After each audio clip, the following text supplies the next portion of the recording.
This conference will now be recorded.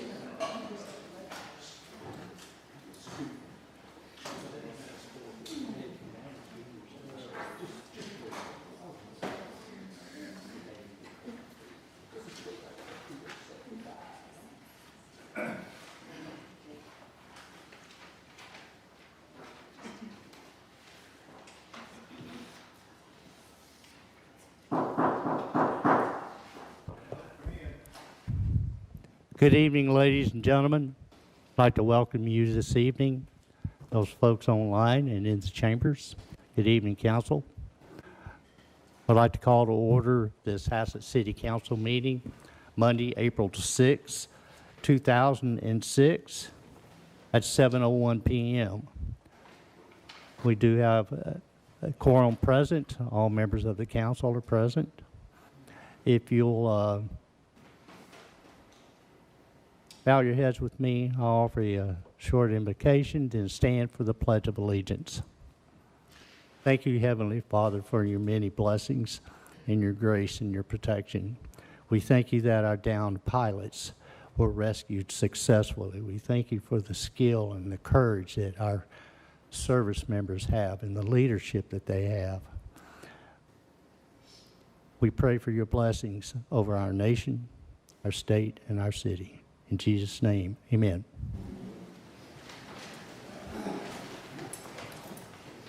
I pledge allegiance to the flag of the United States of America and to the republic for which it stands, one nation, under God, indivisible, with liberty and justice for all.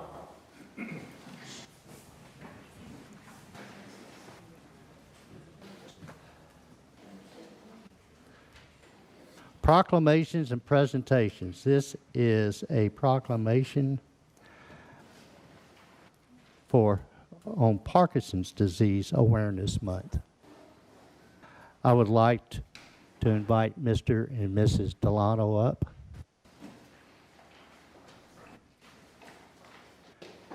Mrs. Delano brought this to my attention and a very good, I'm glad you did so much. But please, take a moment, and you can right there in front of the... Stand here? Yes. Go ahead and if you have any words you would like to... I just wanted to say thank you for having us this evening. My husband was diagnosed with Parkinson's last year in 2025, September, and it's come to our attention the magnitude of Parkinson's nationwide. In the United States, 1.2 million people are impacted by Parkinson's, and about 90,000 people are diagnosed new every year. That comes out to be about 1 every 6 seconds, and last year my husband was one. So I am doing my part to bring awareness throughout the state of Texas and the nation as I can, and bring education and awareness to everyone in support of my husband and everyone else impacted by this.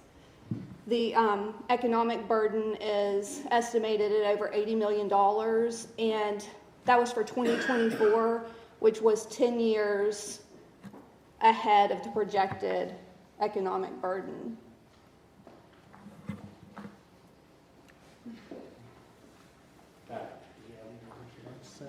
Yeah, I would just like to thank the town for letting us do this today. Again, when I got the diagnosis last year, it wasn't something I wanted to have, but with the support of a loving family, the doctors, and also I'm lucky that I worked for the city of Fort Worth for the last 25 years, and their support through this journey that I've had to deal with. So again, I just appreciate you, sir. Thank you. Ms. Delano. Thank you. I have this proclamation I would like to read. It's a proclamation by the Mayor of the City of Haslet, Texas. Whereas Parkinson's disease, a progressive neurological disorder that affects movement, balance, and coordination, and whereas Parkinson's disease affects more than 1.1 million individuals in the United States, with nearly 90,000 new diagnoses each year. And whereas an estimated 77,000 or more Texans are currently living with Parkinson's disease, impacting individuals, families, caregivers, and communities. And whereas Parkinson's disease is the second most common neurodegenerative disease after Alzheimer's disease. And whereas increased awareness, education, and community support are essential to improving quality of life and advancing research toward better treatments. And whereas Parkinson's Disease Awareness Month provides an opportunity to recognize those living with Parkinson's disease and support their families and caregivers. Now therefore, I, Gary Halsey, Mayor of the City of Haslet, Texas, do hereby proclaim April 2026 as Parkinson's Disease Awareness Month in the City of Haslet. And I encourage all residents to raise awareness and support those that are affected. Proclaim the 6th day of April 2026. Thank you. Thank you so very much. Thank you very much.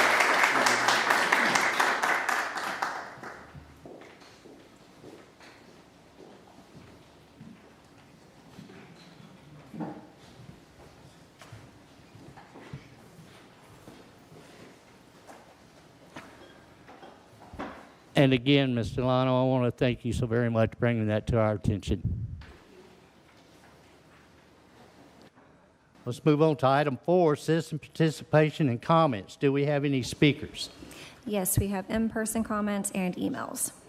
And let's take our in-person comments first. Ms. Kitty Wirtz. Ms. Wirtz.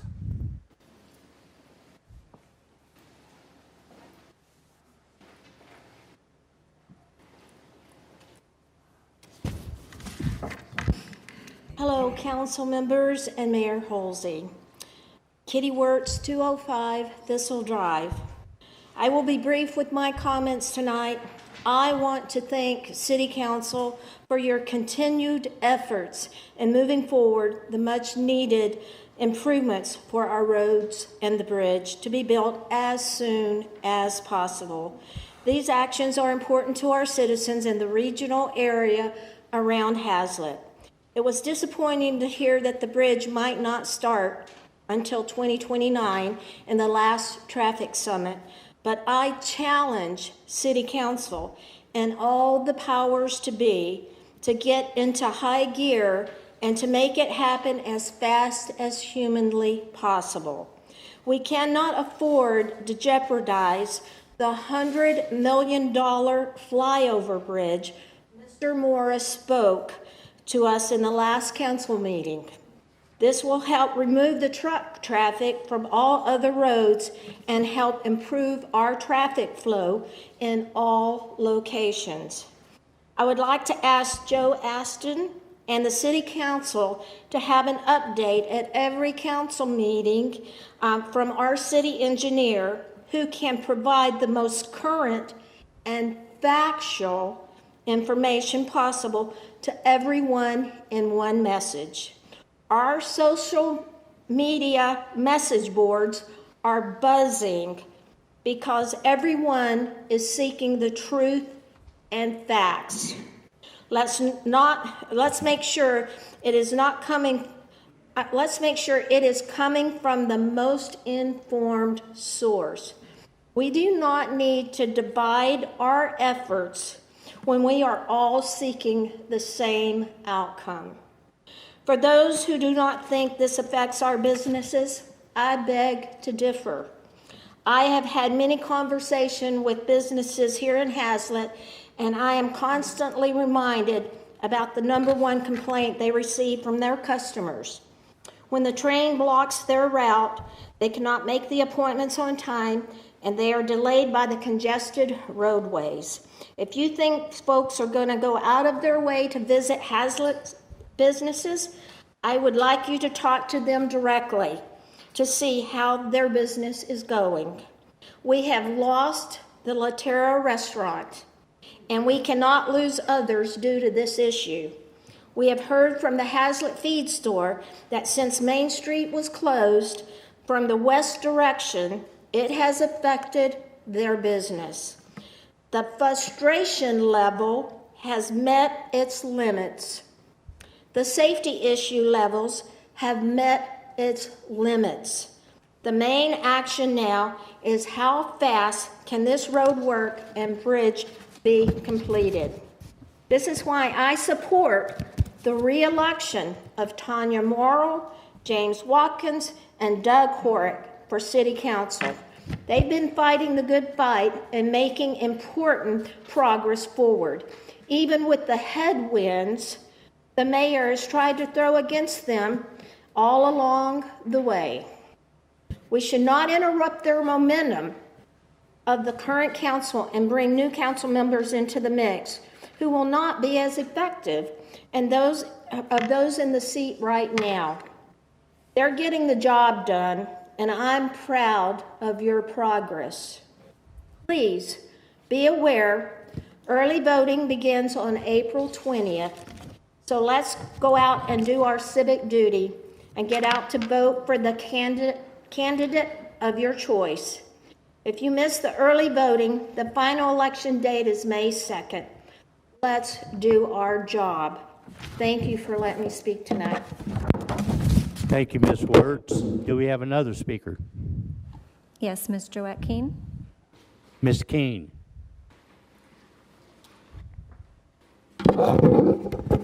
Joette Keene, 1410 Poppy Drive. You obviously just didn't follow the last procedure that you voted on at the last council meeting because Mrs. Wertz exceeded her 3-minute limit, just FYI. I actually didn't realize we could come here and make election or council member election recommendations. And I think it's kind of inappropriate to use this forum to do that. Just a comment following Mrs. Wertz. So she'll continue to do that, but I hope the public actually listens to some of the council meetings and makes their own informed decisions about who to vote for and looks at all the accomplishments that this council supposedly has made, which actually I think they've made a lot of accomplishments in removing things that were already decided in previous councils. Just an FYI. But really tonight I planned to question item 8G because I do prepare when I plan to come to these council meetings. And I look at those agenda items and I look at the attachments.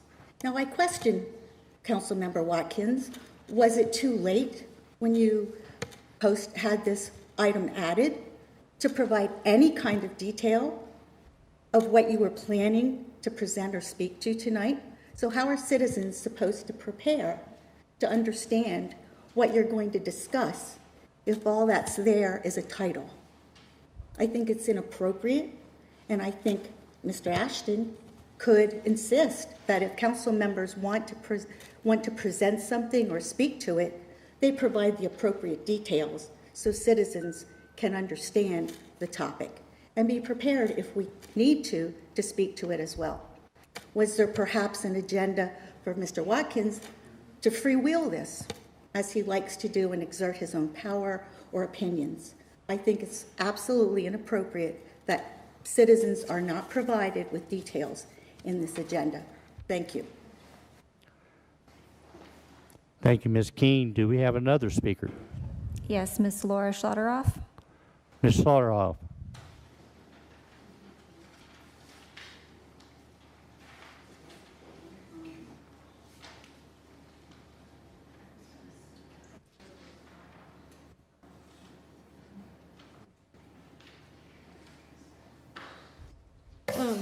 I was going to, Laura Schlotteroff, 1195 Wilson Way. I was going to speak to 8D and 8F. I am in favor of 8F. With regards to 8D, I support this. I'm not sure if there's a for or against, but I think it's a really good idea that we take a look at our current zoning map and our land use map and identify who owns the land. In our HCEDC meeting, our last meeting, I proposed that we form a economic development or a development committee, 3 persons from our board that would work and connect businesses and developers to try to get the businesses in Haslet that we so desire. I just spoke with Brett Pedigo today, and he is asking for a traffic study for some of the businesses that are interested in the plot of land of Caraway. So he is listening to citizen input. He listened to the comments that I made 2 meetings ago, I think it was, and I just wanted to share that information regarding this item. Thank you. Thank you, Ms. Schlotterhoff. Do we have another speaker? That was all for in person. And do we have anybody online who would like to speak? We have nobody online. Okay, then you have emails that you're reading? Yes, sir. All right. First is from Tony McCowan. Let's see. It is, I'm writing to express my disappointment with the Haslet City Council. During the special council meeting on March 30th, you had the chance to show that you actually prioritize Haslet City voters, and you failed again. Regarding Resolution 4B, some council members pondered, sorry, I need to readjust. Some council members pondered limiting the emails read aloud to only those from actual city residents. Mr. Watkins then made a statement that was simply not true, as is often the case with his comments. The rest of the council quickly fell in line, as usual, and passed the resolution without the limitation. At the February 17th council meeting, Mr. Page alone read 11 emails aloud, and that was only part of the total. In fact, more than 11 emails were read during that meeting, and most of them were not from Haslet residents. Why does this matter? Because flooding meetings with letters from other cities can easily drown out the voices of the people you are actually supposed to represent. Here's a straightforward question for you. If the emails from outside Haslet had supported the mayor, would you have passed the same resolution? I strongly urge you to immediately amend Resolution 4B to clearly limit emails read aloud to only those from Haslet City residents. Local voices should come first. This one is from Joe Kennedy. I'm writing to formally state my opposition to the proposed large expansion of the bridge project for Avondale Haslet over Highway 156. While a fiscally responsible plan that provides necessary access to our business district is already approved, as I understand, the current proposal for a larger structure is approximately a $50 million overreach that serves no functional purpose for the local economy. As a business owner at Restore Chiropractic on Schoolhouse Road, I am concerned with 2 primary issues. Economic obstruction. The larger bridge design will appear to actively hinder traffic flow to the small businesses on Schoolhouse Road and possibly others in the area. By bypassing or complicating access to our offices, the city is effectively devaluing the commercial properties that contribute to our local tax base. Fiscal irresponsibility. Spending an additional $50 million based on what I've seen in taxpayer funds for a project that offers less utility than the approved smaller bridge is indefensible. This capital should be preserved or allocated toward projects that actually facilitate growth rather than obstructing it. Small businesses like mine and others are the backbone of the city's economy. I am asking the council to stand by the original approved plan that supports local commerce and demonstrates fiscal discipline. I look forward to a response regarding how the council intends to protect the accessibility of our business district. This is from Stephen Alanis. Thank you, Alanis. This email is to express my frustration with the City of Haslet's delay on building road infrastructure to support our growing population along with industrial and commercial traffic load. Immediate movement is necessary to alleviate this concern and promote more efficient traffic patterns for the city. This greatly impacts our small business by delaying patients due to trains occupying the tracks and blocking the intersections. As a small business owner in Haslet for almost 2 decades, this has been a constant complaint by our patients. I am firmly in support of building the bridge at FM 156 in Avondale Haslet. This is from Stevie Leatherwood. Before I begin, I want to make it known just how much I appreciate participating in a community that allows me to thrive as a business owner. Not often do we get the opportunity to make a positive change with words alone. I've worked in the Haslet area for around 5 years and feel it goes without saying that the roads here most definitely can affect businesses nearby. With our increasing population comes traffic. No one wants to get caught in stop-and-go traffic to get a haircut, their dog groomed, or even consult with an artist like myself. Not to mention the amount of accidents myself and others have witnessed at the intersection near Schoolhouse Road, right in front of the bridge. Safety plays a big role in my speaking out about this topic as well. I tend to market in person relatively often, and when I say my business is located in Haslet, the first thing that comes to their mind is the traffic. We are associated with our road quality. Any solutions to solve this problem will undeniably help the community, even if it means dealing with construction for a period of time. In all honesty, I want to see Haslet associated with the tight-knit community it is. I want to see small businesses like myself thrive. I want this community to be as safe as possible on the roads. And lastly, this is from Jody, and no last name was given. On behalf of Pediatric Dentistry in Haslet, we would like to express our support for the short bridge option over Avondale Haslet Road in the current bridge proposal. We believe this option is the most beneficial for our community as it minimizes disruption to local businesses, particularly those located along Schoolhouse Road. Maintaining accessibility to these businesses is important for both our patients and the broader Haslet community. We appreciate your consideration of this option and your continued efforts to support the growth and accessibility of our city. And that was all the emails we received. Very good. Do we have any other speakers in the chambers? There is none. Do we have any speakers online requesting?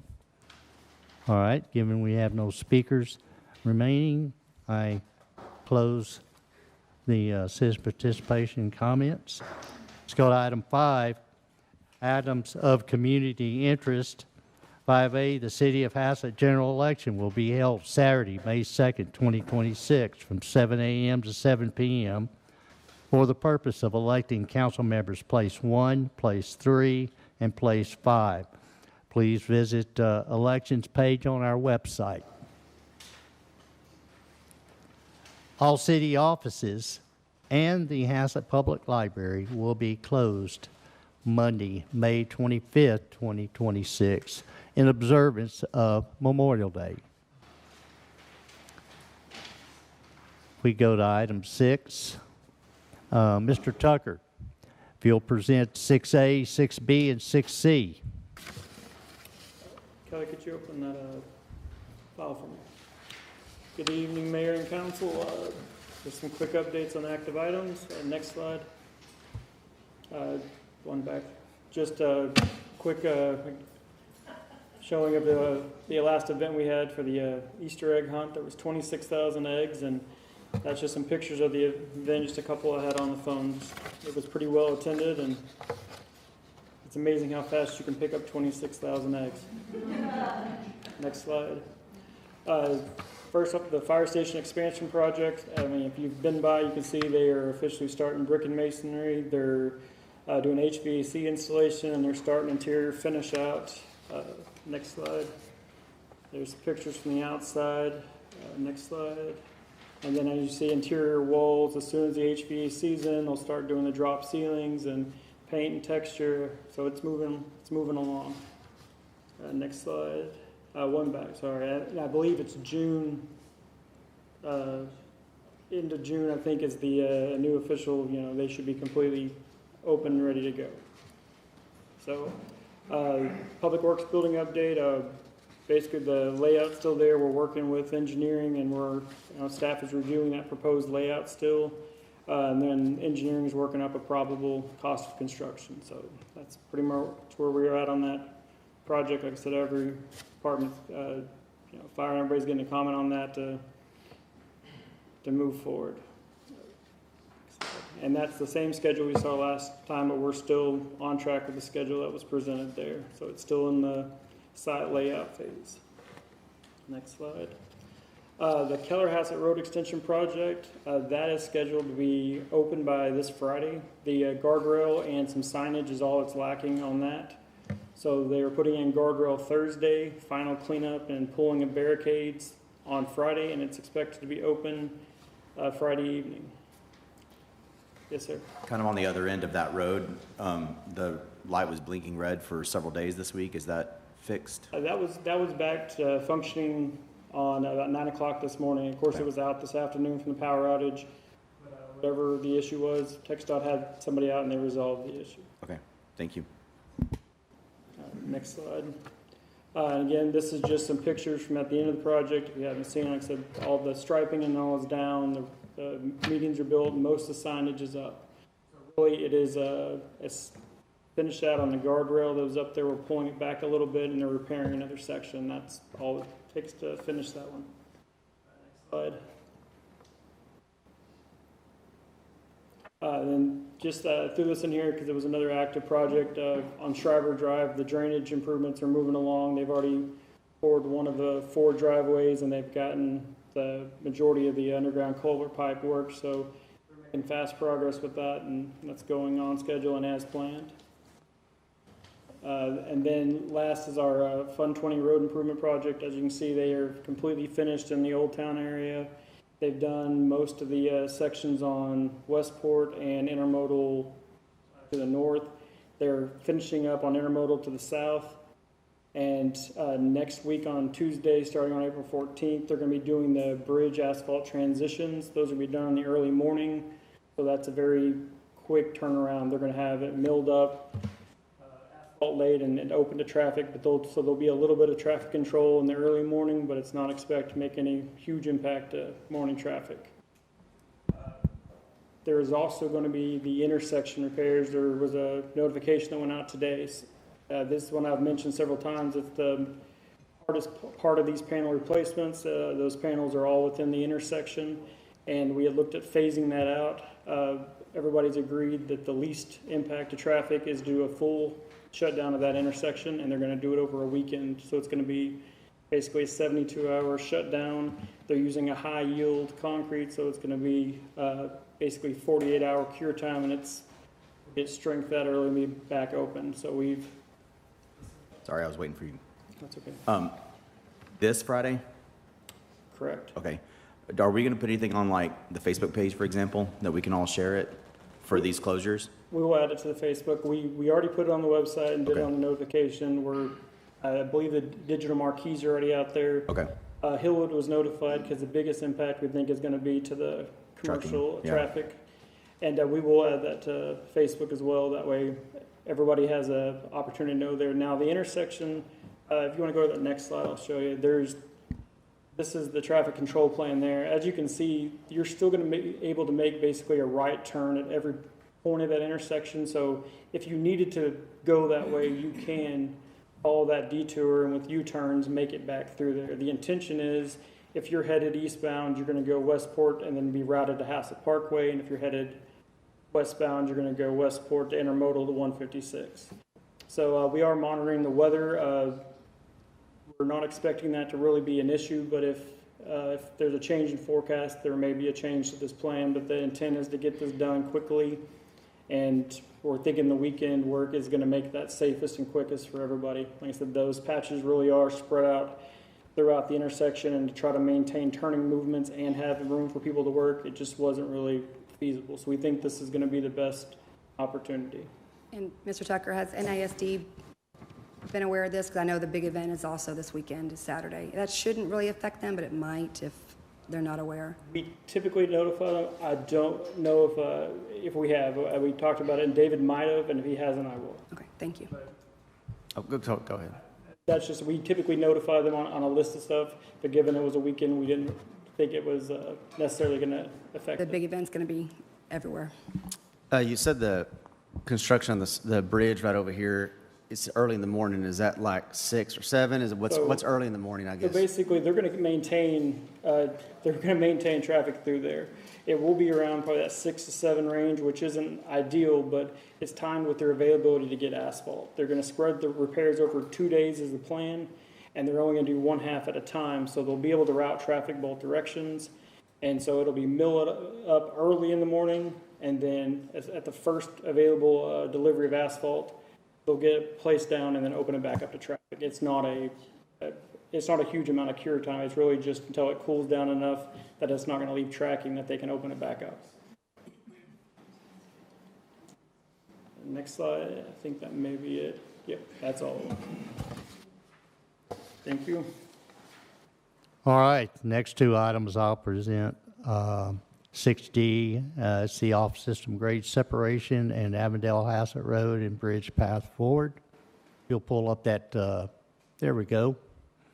This last Friday, the 3rd of April, we had a coordination meeting with, it involved the City of Haslet, North Central Texas Council of Governments, and TxDOT.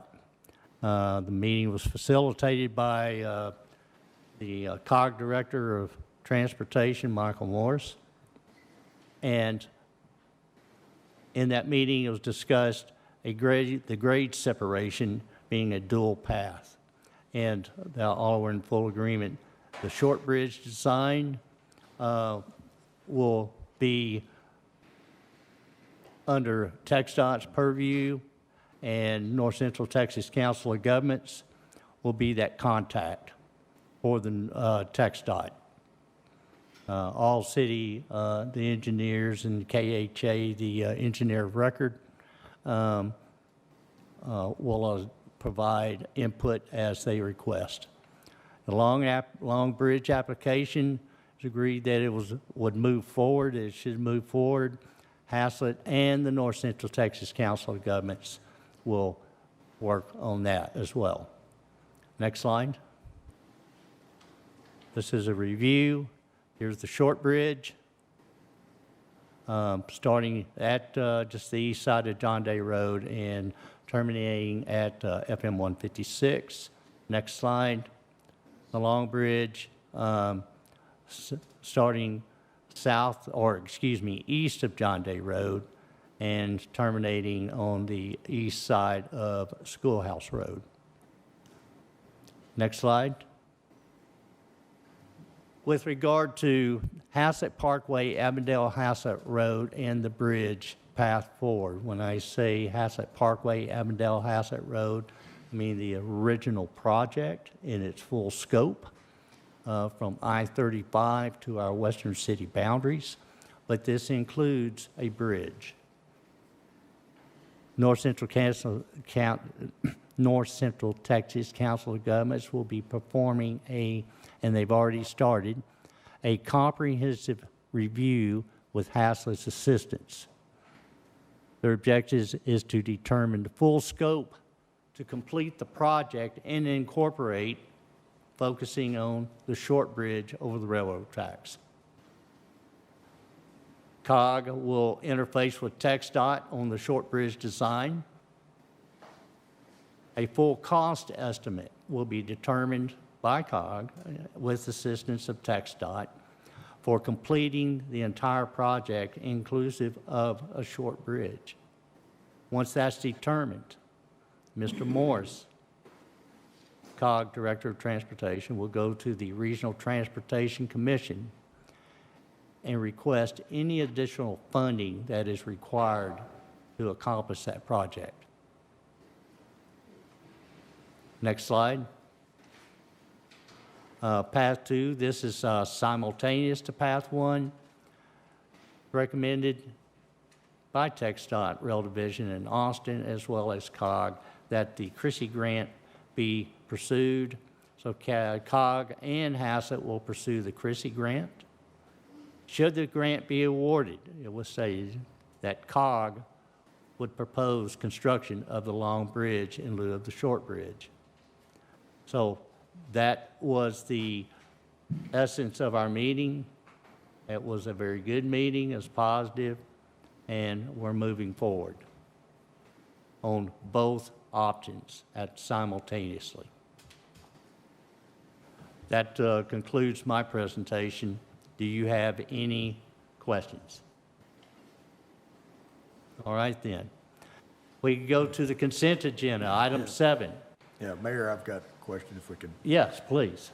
So part of that is going to be to work up a punch list, right, to finish out the original Haslet Parkway? Yes, from I-35 Yeah, the to original yes. phase 1 of Haslet Parkway. I mean, I thought we completed that. Why are we just now getting around to a punch list? The city accepted that project probably, 2.5 years ago, 2 years ago. And it was opened up because it was accelerated design. But Mr. Morris asked that the city go through the project and see if there are any discrepancies. Starting in I-35, that was his request. Okay, but normally there's a punch list done at the time of a project completion. That's correct. So we didn't work with our engineers to complete one at that time? We did. Mr. Anderson, are you online? You want to comment to that?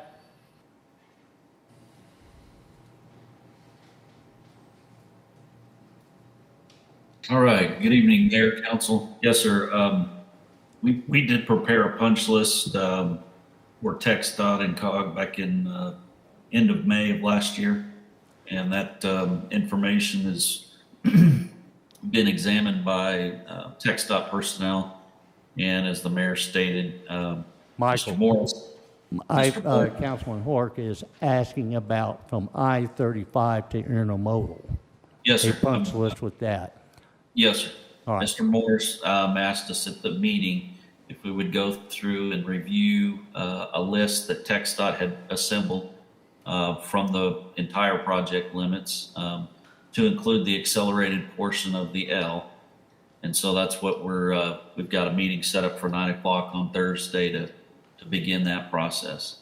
A lot of the items, it sounds like they're cosmetic, did not really have anything to do with the functionality of the L. And given that was an accelerated project to get the facilities in service, there were some things that were not done as part of that project that we need to figure out, are those critical, need to get them done now, or are those going to be done potentially with the State Highway 170 flyover project? Okay, and so basically in your summary, what you're saying, most of the items on the punch list that you see coming, it's really just cosmetic issues. There's no major structural things that need to be corrected. That's my understanding. Yes, sir. Minor items. Okay, thank you.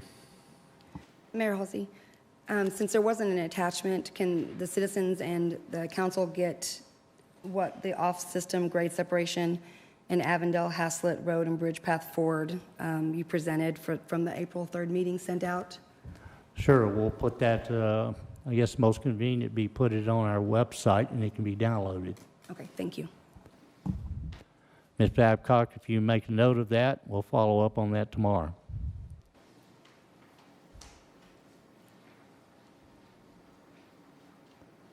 Any other questions on? All right, council, if we go to item 7, consent agenda, approval of the March 16, 2026 regular city council meeting minutes. Mayor Halsey? Yes. I would like to make a motion to approve the March 16th, 2026 regular city council meeting minutes as presented. Motion is made to approve the March 16, 2026 meeting minutes. Is there a second? Mayor Halsey, I'll second. There is a second. All in favor? It's unanimous. Thank you. Item 8, public hearing, ordinances, resolutions, and action items.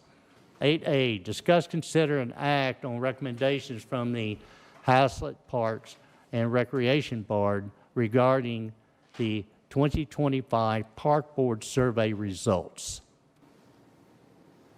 And who has the pleasure of presenting that?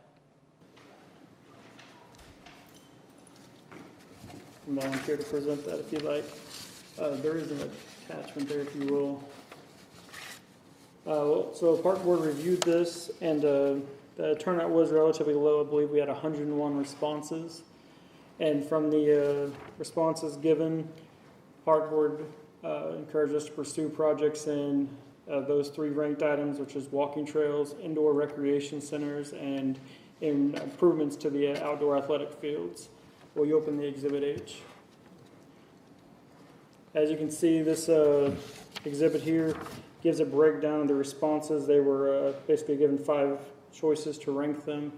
I think it's slightly off the screen there. The very bottom there shows a total number of votes regardless of the ranking, and the other one is by ranking. So the majority of the votes went to improvements in walking trails, and I believe Park Board also was looking towards more natural parking, walking trails as a preference as opposed to the concrete ones.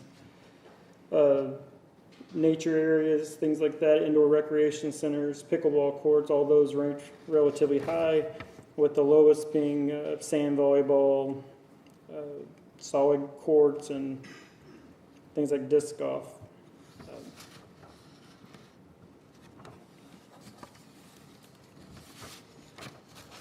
There is no, you're not required to act tonight. If you would take this and consider it and come back with your recommendations, and the survey itself, we will provide you that full survey.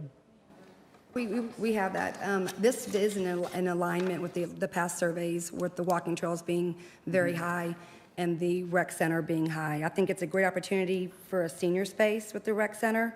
The existing trail system, Haslet Park benefits a lot because we can just jump on it, but I know at some point they had talked about connecting the communities. Is there a grant similar to the TAP Trail program that you can apply for to get the trails connected? Yeah. So there's Yes. lots of grant Possibly. opportunities. Okay, good. And then, obviously, I'm glad they're on the same page with us on the master park, or the ball field plan, because that's something that is kind of in the works. So, do we just accept the recommendations? Do we agree that these sound? You can accept these recommendations, and we incorporate that. We appreciate all the Parks Board work, for sure.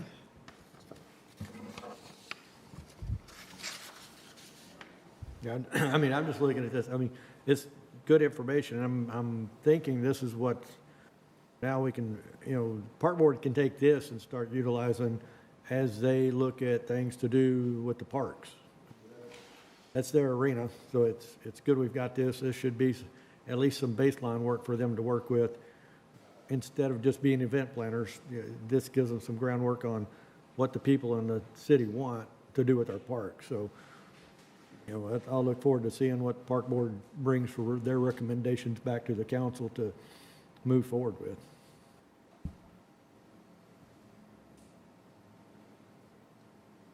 Is there a motion, or would you like to consider this and bring it back at another meeting? Mayor Halsey, I'd like to make a motion. I'd like to make a motion to instruct the Park Board to come up with feasible ideas for each one of these items listed and bring it back to the council for us to discuss and consider. Motion is made to have the Park Board to come up with feasible ideas for each one of these items and bring it back to the council for consideration. Did I get that correct? Yes, sir. Is there a second? Mayor Holsey, I'll second that. Excuse me, Mr. Hork, I think he had it first. Mayor, I'll second that. It is seconded. All in favor? Excuse me, 1, 2 I'm gonna on this abstain. end. I'm going to abstain, You abstain. as my mother's on the Parks Board. I don't want to have any Understand, conflict of okay. interest. 2, Hammy over here. Wait, I need to abstain. And let's sign my wife up to work. No. All right, 3, 4. Any opposed? None opposed. So 3, 4, and 2 abstaining. Motion passes. 8B, discuss, consider, and act on ordinance XXX 2026 to amend Appendix A fee schedule, Article 11, Library, by codifying Article 11.1, Library fines, and adding Section 11.2, Library card fees. And who do we have presenting this evening? Good evening, Mayor and Council. I'm Elizabeth Arnett. I live on Schreiber Drive, so I appreciate the drainage work. I'm a member of the I was a member of the Park Board years ago. I'm now a member of the Library Board. And I'm Kyler Cruz, and I'm also a member of the Library Board. I served on City Council back in 1999, and I introduced the idea of the library. And it was my pleasure to work with her mother on that as it grew through the years. So I am part of the origin and the growth for the last 2 decades of the library, and this is our future. I'm very, very excited about it.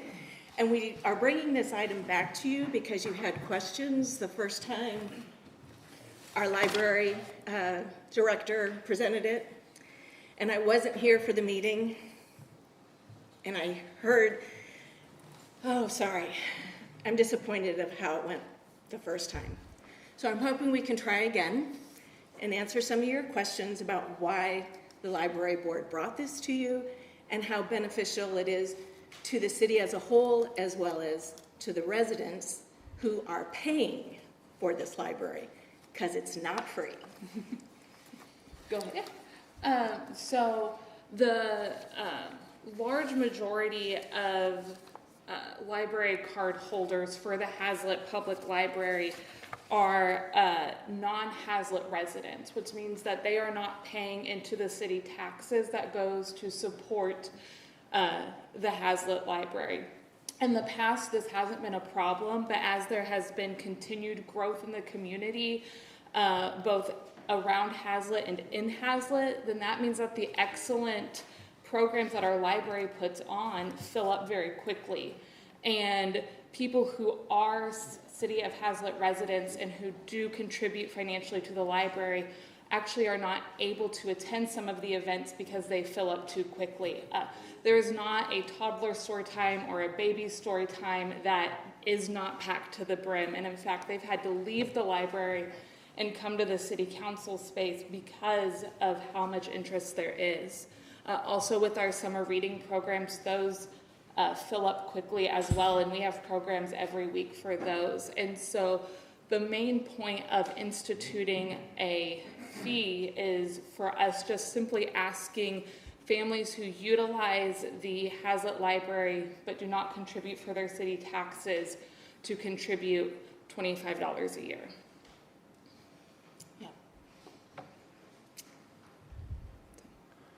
Do you all have any one questions for us?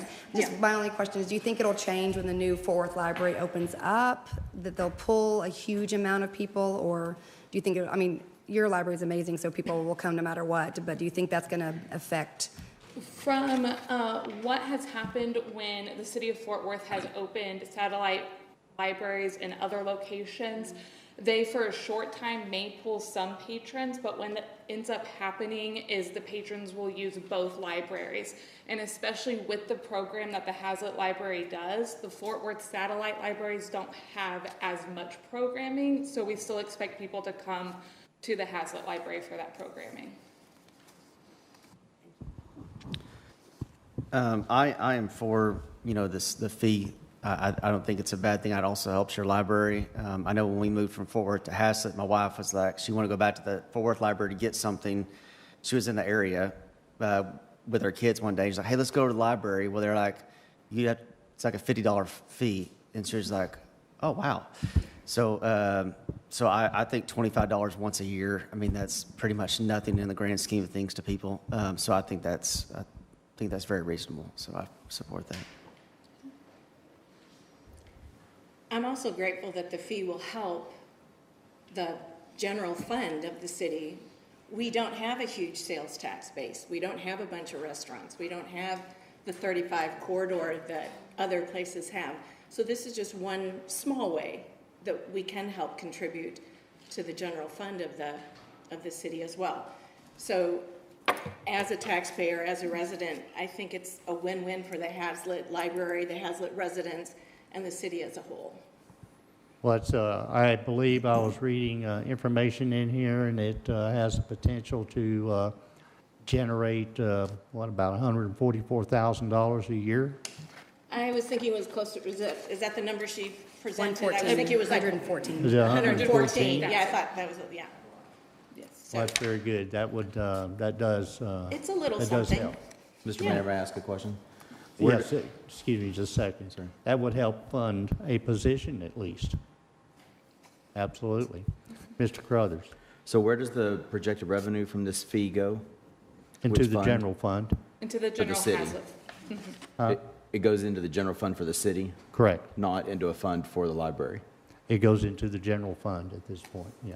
For the city. And it would be used to help with regard to staff and supplies and things. Everything that the library utilizes is funded out of the general fund. There's not a specific fund for the library. There's no way to earmark this money since it's coming from the library to be for the library? There is, and I will speak with the finance director on that, that is creating an additional designated fund, which you'll discover our auditors do not recommend doing such things. Okay. Very good. Thank you. Do we have, first off, council, you have any questions? All right.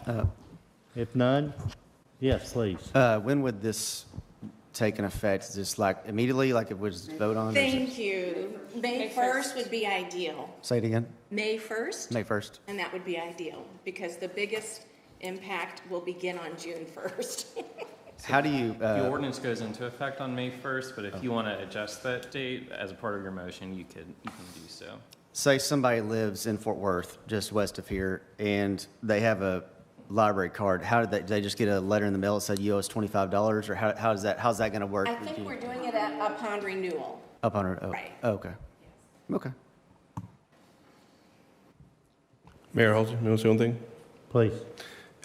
In regard to the last meeting, I think is what you're referencing. I think part of the hesitation from this council overall was we at the time are viewing the library as a public service, and as a true public service, asking people to pay for something that should be free in the overall sense is the reason why the council previously, I think, had that hesitation. I know for myself speaking, that was one of the main reasons. With the light that you guys have brought to that, it is affecting the programs that benefit the citizens, and it's affecting other things that affect our citizens. That changes things when it comes to the dynamic of why we should charge or what we should charge. So thank you for bringing this back to us again and bringing more insight to it. Thank you. Thanks for letting us speak. Thank you. All right, council. Discussion and/or a motion?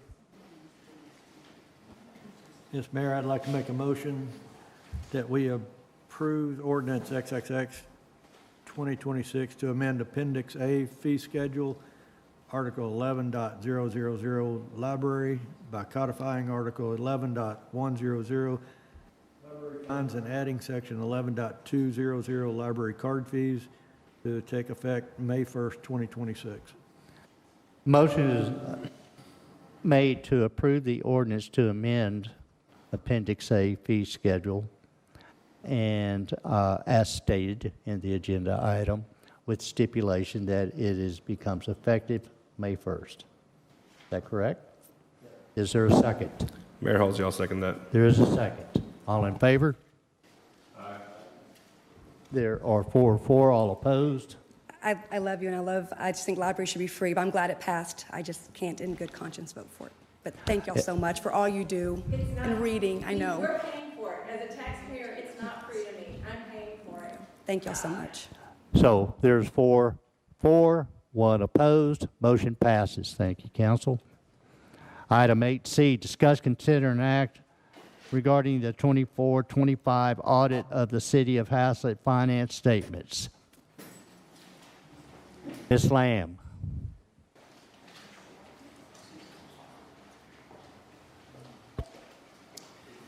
Good evening, Mayor and Council. We just completed the audit for fiscal year 24-25. The firm of Vale and Park conducted the audit, and our partner Susan LaFollette is hopefully online, getting ready to speak to you regarding the audit. Just a few things I wanted to say before she gets online. The audit packets are on your desk. They were also placed in the agenda. There's the actual audit document itself, and then there's required letters that the auditors prepare for you, one being just a communications letter to let you know if there were any obstacles that they had to overcome while conducting the audit. There's also what they refer to as a management representation letter, and that has suggestions for management and staff on how we can improve certain things, different policies that we may want to implement to streamline or help our processes. One of the things included with their communications letter is a list of requested or audit adjusting journal entries that were made. Those that are listed as AJEs are ones that the auditors presented for us to make. The ones that are commented as PBC AJEs are prepared by clients. Those are ones that I recommended after getting preliminary information to the auditors. Sometimes when you're working on one spreadsheet, it pokes out an error on another spreadsheet. And so if I find some things after I've already handed them over the trial balances or things like that, we'll let them know that amendments or adjustments need to be made. So those are some of the required information that they prepare to you as part of the auditing for governmental entities procedures. It's pretty standard letters, pretty standard requirements for them to present. Also in your folder you have a copy of the presentation that Ms. LaFollette will be giving, and if she's online, she's not online. Do you want us to bring up we have the presentation. Do you want us to show that? Yes, why don't you bring up the presentation?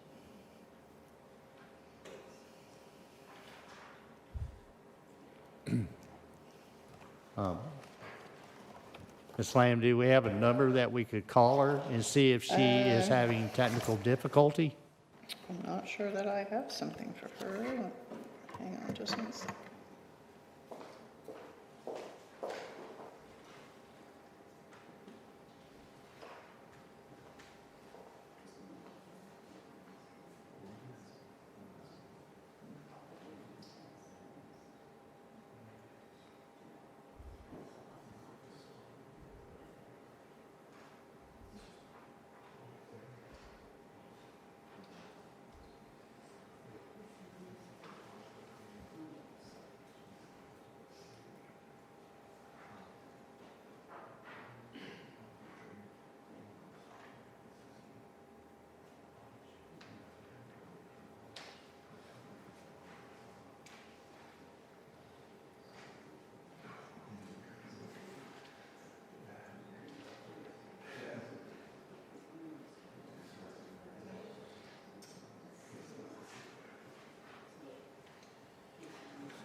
Mayor Halsey, Yes. may I suggest we move this agenda item to the end of the list so that way we continue on, and it'll give Ms. Lamb some time to reach out and see if she can get a hold of this lady? Yes, give us one moment. We should, that's a very good idea.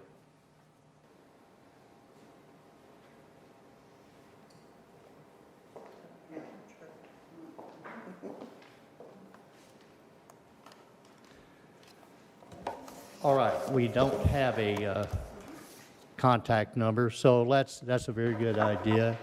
But while I do know that the presentation, well, Miss Lamb, while you're there, address one item that you can take and had to regards to Mr. Carruthers about creating a special fund for the library, and Velen Park, our auditors, are recommending that we decrease as many special funds as possible. Please, can you address that? Yes. Actually, the last year was the first year in their management recommendations that they asked us to consolidate some funds. And then, as if you've gone over the information we got this year, they've asked for us to continue doing that. In the last year, I think we closed 5 funds. One was the ARPA fund that ceased. We spent all those funds, so that fund zeroed out on its own. We merged the Fund 19 fund, which was a capital projects fund that we used for general fund projects. We merged that back into the general fund. And then Fund 9 was a capital projects fund for water and sewer. We merged that back in with Fund 2, which is water and sewer. We consolidated some other funds, mostly ones that had finished their purpose. But unless you have some type of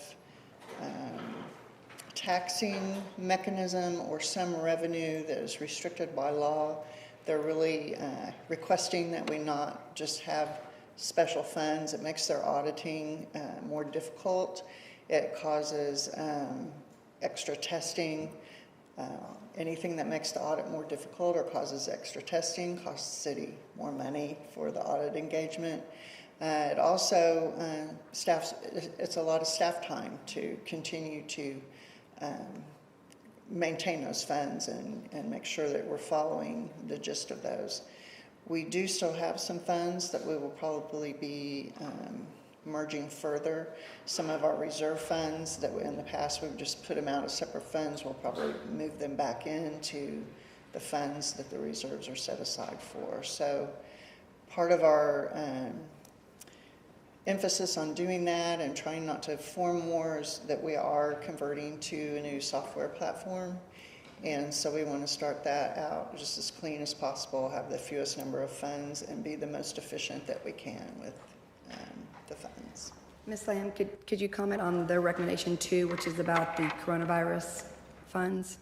They said they recommend we record them into revenue this year. Actually, we made that at the close of this year. The way they do that, on a cash basis, we record the revenue when it's received. On an accrual basis, they have, if you haven't gotten all of it, they want you to defer it. So if you'll remember, we got that ARPA fund in 2 different tranches. So it was a second tranche that we just didn't take it out of deferred and put it into revenue. It was just a simple flip of that. So that fund, that entry was made, and that fund is now closed.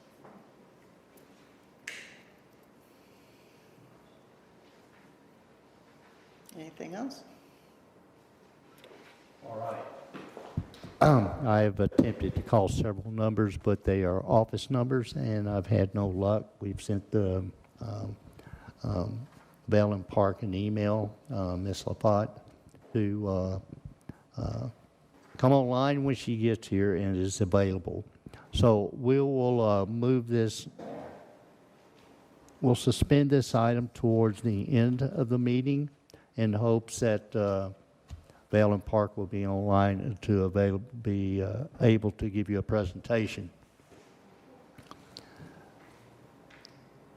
So if we can move to item 8D, discuss and review regarding the current land use plan and how this will impact the land use map as it relates to the planned road projects and the impact on the master land use plan, specifically highlighting industrial and commercially zoned areas. Mr. Swanky.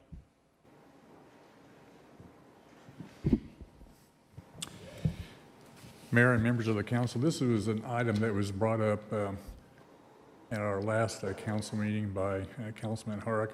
And take a look at the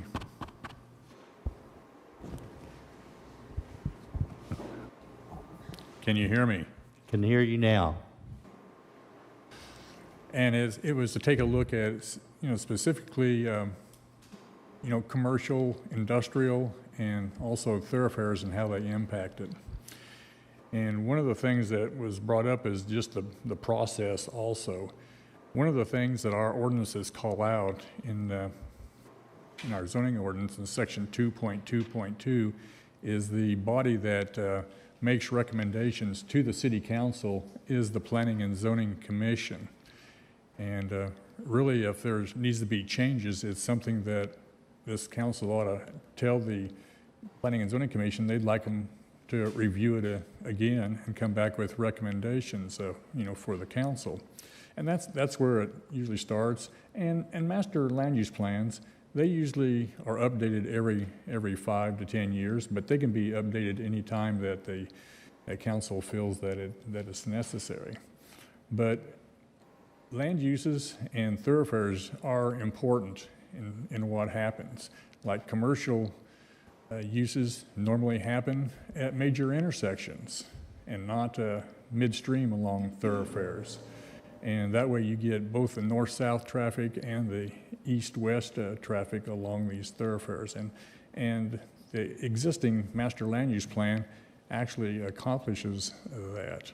Now, when you look at rules of thumb and how much commercial land you should have in an area, the normal across the state is, and actually across the United States, is approximately 2 acres for every 100 people. So if you project out the population of Haslet of around 8,000 people, you're looking at right around 160 acres of commercial land that you need for ultimate development. Right now we have 184 that I consider as viable commercial activities. And if you look at the industrial land that we have approximately 480 acres of industrial land.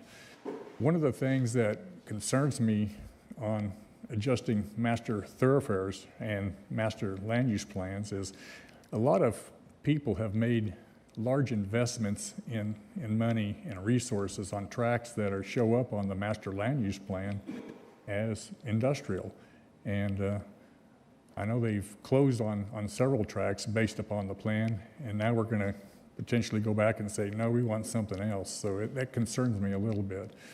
But, that's one of the things that happens when you go into a political body and you don't know exactly what's going to happen.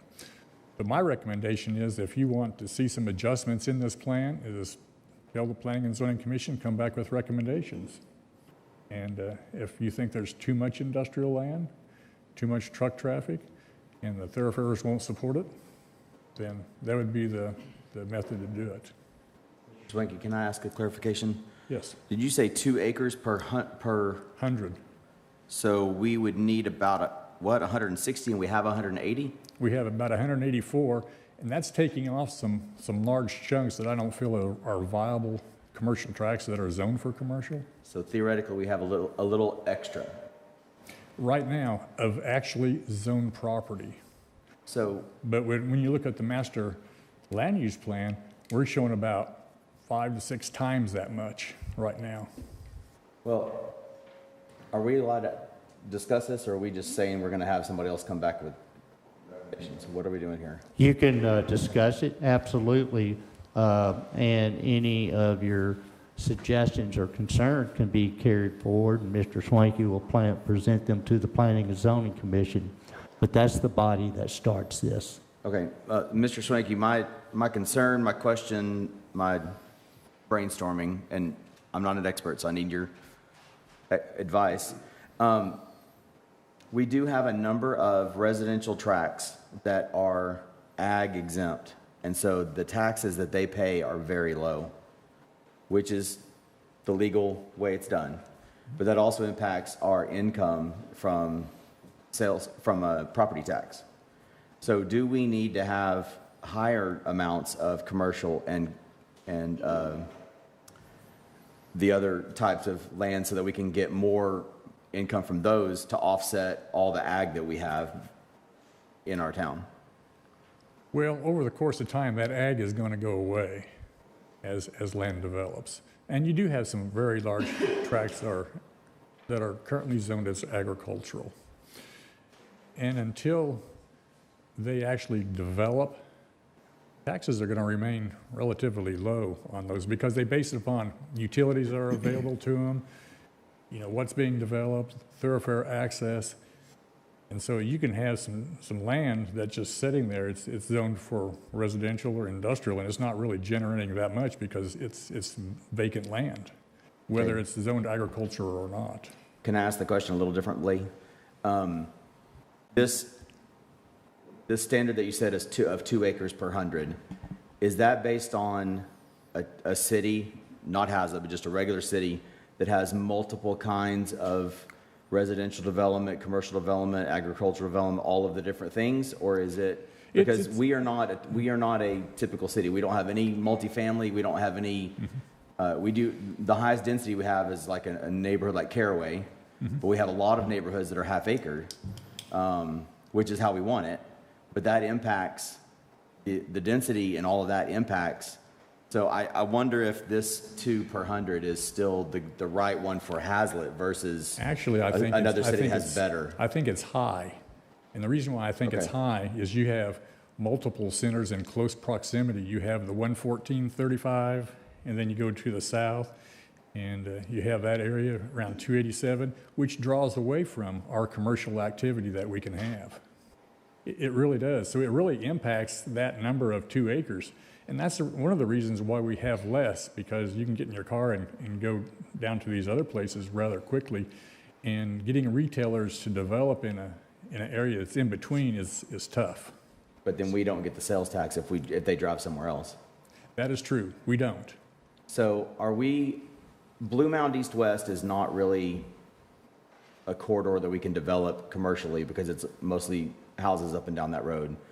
But is there an effort to develop corridors, for example, 156, Avondale Haslet, Westport Parkway, Haslet Parkway, and Haslet Parkway, thank you, and really concentrate on putting all the commercial and industrial on those corridors? Is that how this works? In the most part, it is. There's actually areas in the town where we get multiple requests all the time. You could have other commercial tracts if this council would approve them. And one of them is at the intersection of Blue Mound Road and 156. It's a very popular corner, but 2 of the corners are somewhat developed. But the northeast corner, we get requests all the time. And what do you think about that? Well, when you look at the master land use plan, it shows up as residential. And so corner empty right now? Yes. So that's good. That's why this, I think, was brought to the table to talk about making some of those changes. I learned something watching the EDC meeting, is that, I don't know if y'all knew this because I did not, that anything that comes as annex automatically is zoned agricultural, correct? That is correct. So that was enlightening for me. And I do think that we are, a unique city with what we have logistically and density-wise.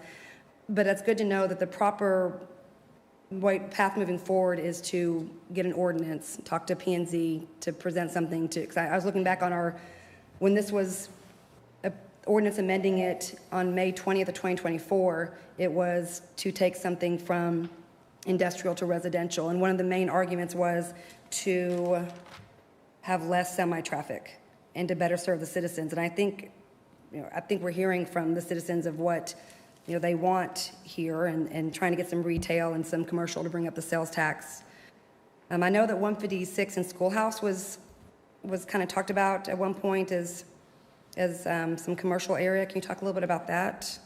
location? I know the floodplain might be an issue, but that could be parking. Well, there's actually some things that dovetail in some of the things that the Parkers Board want in that area, and really could be explored, because if you look at the plans that we have tentatively looked at for those areas, we're showing ponds, trails, et cetera, as well as a whole bunch of commercial right in the middle of town. So if that is the ideal location, especially when Haslet Parkway is put through, whether it's the long bridge or the short bridge, and you have 156, that is going to be an ideal location, because you do have the north-south and the east-west traffic converging at that location. I did have a question about that. Yeah, so either bridge won't affect Schoolhouse. They'll both have access to get off and have commercial. That's the plan. Mm-hmm. Mr. Swanky? Yes. In regard to the master plan in general, do you know, and if P&Z, if it's their standard procedure, or for this current one that we have in front of us, do they reach out to the private developers of the area? And the reason I bring that up is you mentioned the 18-wheelers and the industrial and such, and you know, the biggest developer in our area that if it's not city-owned or privately owned, it's owned by them, which is Hillwood. Mm-hmm. I think it would be probably feasible and very responsible to reach out and include them into these discussions, because you know, they probably have plans for development. They are one of the biggest community developers in the area, if not the country. And when it comes to that, I think they could be a huge benefit to us and help us develop our own city in regard to theirs. If they're willing to get their stuff, then you know, they should be able to help the city. And I think they would be willing to do that if we would take and extend the reach out to them and invite them to the table and get their input when it comes to this master plan, because they're too important in this region to ignore them or disregard them when it comes to our planning of our city from a bigger scope of things, in my opinion at least. So is that something that we can direct the P&Z board to do, is to work with people from Hillwood and kind of get their insight into the planning of a newer kind of updated version of this master plan for the city and the surrounding area? What we can do is invite them to a workshop, and we basically would lay these out and say, what do you really look at? What are you looking for in your developments? What do you see the future of Haslet being? Just to invite P&Z or invite Hillwood? Hillwood. Okay. Hillwood to a Planning and Zoning Commission workshop. And would EDC also, I liked that idea of some sort of committee to kind of go out and solicit. And I also, at the meeting, heard where you mentioned commercial conventions that are really popular. Yeah, there's two basically big conventions. One's in Las Vegas every year. You know, you had one was in Texas though, so that would be more. And one is in Texas. Okay, so that might be something that we go to solicit business as well. Yeah, what some cities do is they actually put together a booth and say these are the properties that are available and what the cities can offer as far as you know, sites, you know, tax rates, et cetera. What are the highlights of the city? Why would I want to come here? And you can provide them demographics, and then or the other alternative is you go around to all the different national chains that show up and just give a sales pitch to them. I'm going to ask you a question about it, and I don't mean to put you on the spot. Do you think it is harder having the dual role of planning director / a little bit of EDC director with one person versus in the past we had that in two positions? Do you think that poses a challenge? I don't think so, because the first person that they want to talk to, the developer, is the planning director. It's just, and one of the other documents they want to see is that map. What can I do? Where is it available? What would the city support? I know. Also, you also showed the overlay of the floodplain, so that's extremely important, I think, for people coming in. It is.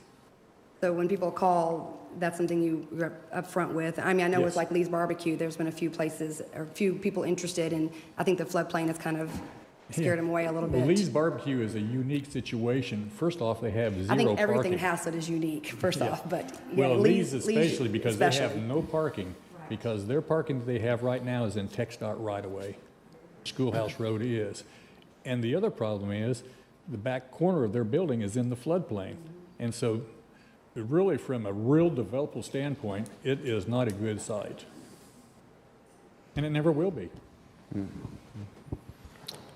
Yeah, one thing I looked at, when we we had a, issue at the last council meeting we discussed, and, we moved on, and that's why I thought what we need to do, I think, at this stage, we've got various groups. Mr. Watkins alluded to, we've got some partners at Hillwood. They've obviously got a vested interest. We've got a very active EDC boards.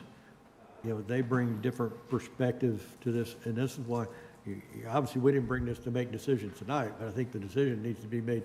We need to look at pulling together, my guess is multiple workshops, so we can bring multiple minds together. It's not just a council decision, and I don't think it's just a P&Z decision. They may be the mechanism that pulls the information together to present it to council. But I think the workshops is where we can get members, from various groups. It could be, one or two council people. We can't have them all. We don't need a quorum at one of these. Host it. But, obviously, EDC, that's what their economic development. We need EDC to get involved in finding these companies. That's what they do. I look, I keep going back and people get tired of me. I look at the city of Grapevine as the benchmark. Their EDC group travels worldwide to find businesses that want to come in to your cities. We need EDC that's getting out and finding these people. Well, that's what I they're will for. guarantee you they're going to Las just, Vegas. It's not just, we go to EDC, they come and say, hey, do we got projects we can use our money for? Yeah, I can spend people's money all day long. But we need them spending their money to go find, business A and business B and business C, and not just sit there and wait for people to knock on the door. We've been waiting for people to knock on the door. I mean, for the last 3.5 years I've been on council, I keep hearing, we got people knocking at the door, yet we don't see any major commercial development. We get little pockets here and there, and that's it. So, we need to get some workshops scheduled to get, let's say, business owners, Hillwood, City of Fort Worth involved, EDC involved, hell, maybe even Park and Rec people involved. So we can look at some of this and say, how does this fit into the parks? And let's get a good comprehensive plan review done and put together something really driving forward. So that's the reason I wanted to bring this up. That's my suggestion. Yes, let's schedule some workshops, but let's make sure we get all the right people notified and it's available. Citizens of Haslet, they need to be in this. What do the citizens want? What we can do is have the Planning and Zoning Commission set up the workshops and invite these other groups. If they want to show up, let them show up. Mr. Swanky, can I just ask a clarification question? You said you have a lot of companies call about that northeast corner of Blue Mountain and 156, but it's zoned residential. It's zoned residential, and the master land use plan shows it's residential. I'm going to call myself the planning director. That's not my official title here. It's, planning coordinator. But when people call, the first thing I do is I pull that map up, and I said, this is what the city has adopted. And the council adopted that plan. And they don't show commercial there. They show single-family residential, half-acre lots. Why couldn't we say, hey, McDonald's, I'm just throwing something out, I have no idea, but hey, McDonald's, if you want that corner, let's talk about rezoning it for you. Can we not say that? We can. We can tell them to rezone anything we want to. It's just that it would not be in line with the master land use plan. Now, when we bring this back, and I can't, as a staff member, say, okay, yeah, go out there and spend your money on something that the city has already said through this document that we want residential there. We don't want commercial there because it's a intersection that's got lots of traffic right now. You can go, well, just like today, the traffic was backed up way past the vines and everything. Absolutely, every day. And also going north-south, it's backed up. And do you want another item there that's going to draw more traffic? I don't know, but City of Fort Worth, when they have a commercial person come in, they get them to pay to widen the road in front of their building. I mean. Yeah, and we do that too, you know, just like when we, QT came in, they built Harmon Road. It's on their side of their property. In fact, they actually did some past the center line of the right-of-way just to get appropriate access. But as property develops, yes, we do ask them to build more. Now, at 156 is a different animal because that's a TxDOT facility. And but they could widen Blue Mountain for it. And basically, that's true. This can be updated at any time. So this plan, yes. okay. Yeah, the Planning and Zoning Commission works at the whim of the city council. If the city council says we need to redo this, then it's time to redo it.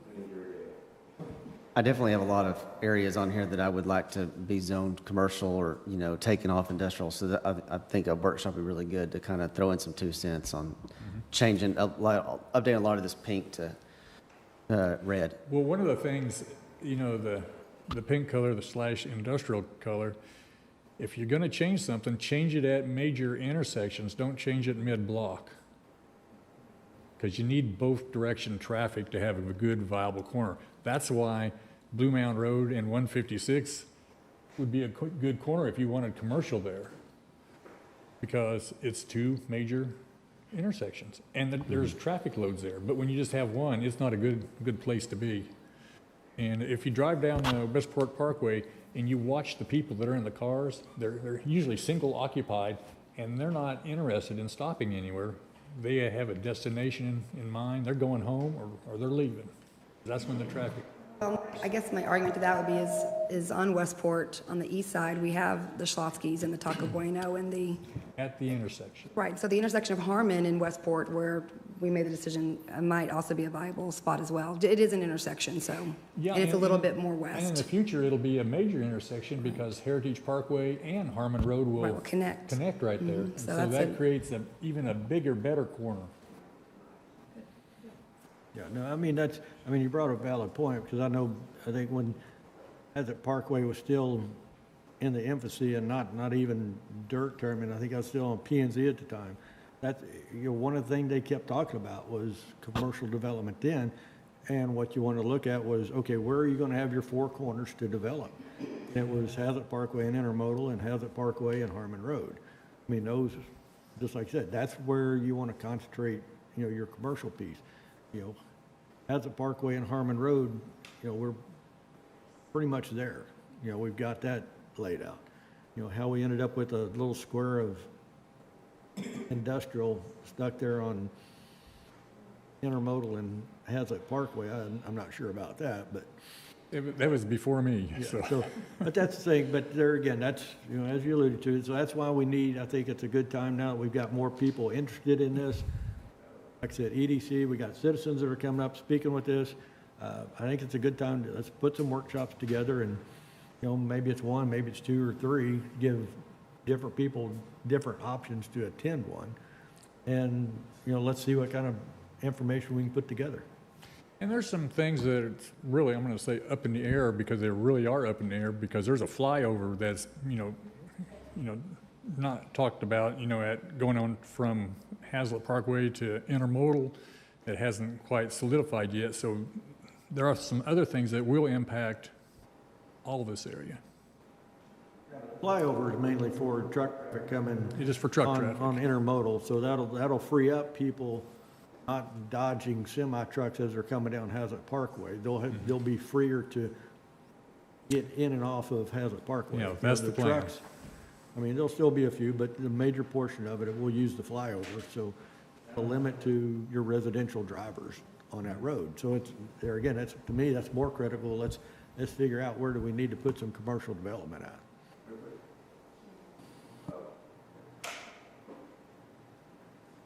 Can do. Do what? I said we can do. We want to. No, we're not. I don't think we brought this up to make a motion. It was just simply discussion purposes. Right. We could make a motion to direct P&Z to move forward with setting up a workshop. That's true. You could. So I would like to make a motion to direct seems harsh to recommend to the P&Z to create workshops to discuss the current land use plan. No, Motion is Master made. land use plan, excuse me. Say that again, please. The master land use plan. Motion is made to request that P&Z conduct workshops to review and assess The the current- master land use plan. That's correct, sir. Is there a second? Mayor Halsey, might I suggest one alteration to that motion? Could we also include the P&Z board reaching out to Hillwood and City of Fort Worth, so that way we get both perspectives from outside development to be a part of this workshop? Well, that was part of the workshop, I assume, and Mr. Schwenke will ensure that that invitation's made.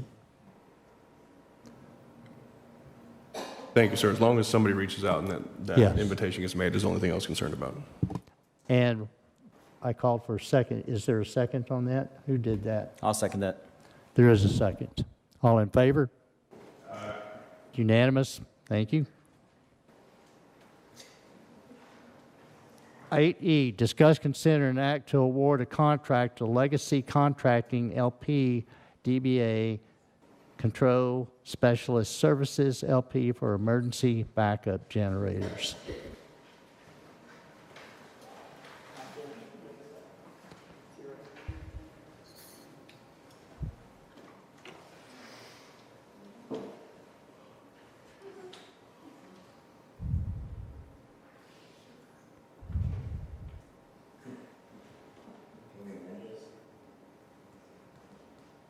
Mr. Anderson, can you hear us? Yes, sir. Thank you, Mayor, Council. What we've got before you is a recommendation for a contract award for 2 generators, 300 kW unit for the new fire station that would provide backup power for the expansion that's under construction, as well as the existing fire station. We also have in this package a 150 kW generator that would serve what we're calling the municipal complex right there, where you all are seated this evening, to provide backup power for City Hall, the community center, and the library. We did receive 2 bids on the project. We've tabulated those bids and provided a breakdown of the bid items associated with the project in your packet as Exhibit A behind this memo here. And we do have an ongoing project with this construction contractor right up the road in Ponder. They're doing a real good job for us on a pump station up there. They are capable of completing the project in accordance with the plans and specifications. And we recommend that the project be awarded to Legacy Contracting LP, doing business as Control Specialist Services, for the amount specified in the letter. You'll note that there is a budget amendment requested to get the project in line with the current budgeted funds. Mayor's helped put that together. That's contained at the, I guess, on the second page of your council memo. And if you have any other questions for me, I'll be glad to take those right now, or Mr. Tucker might be able to answer some of them as well. So it's really all I have for a presentation on this item. There we go. There we go. Okay.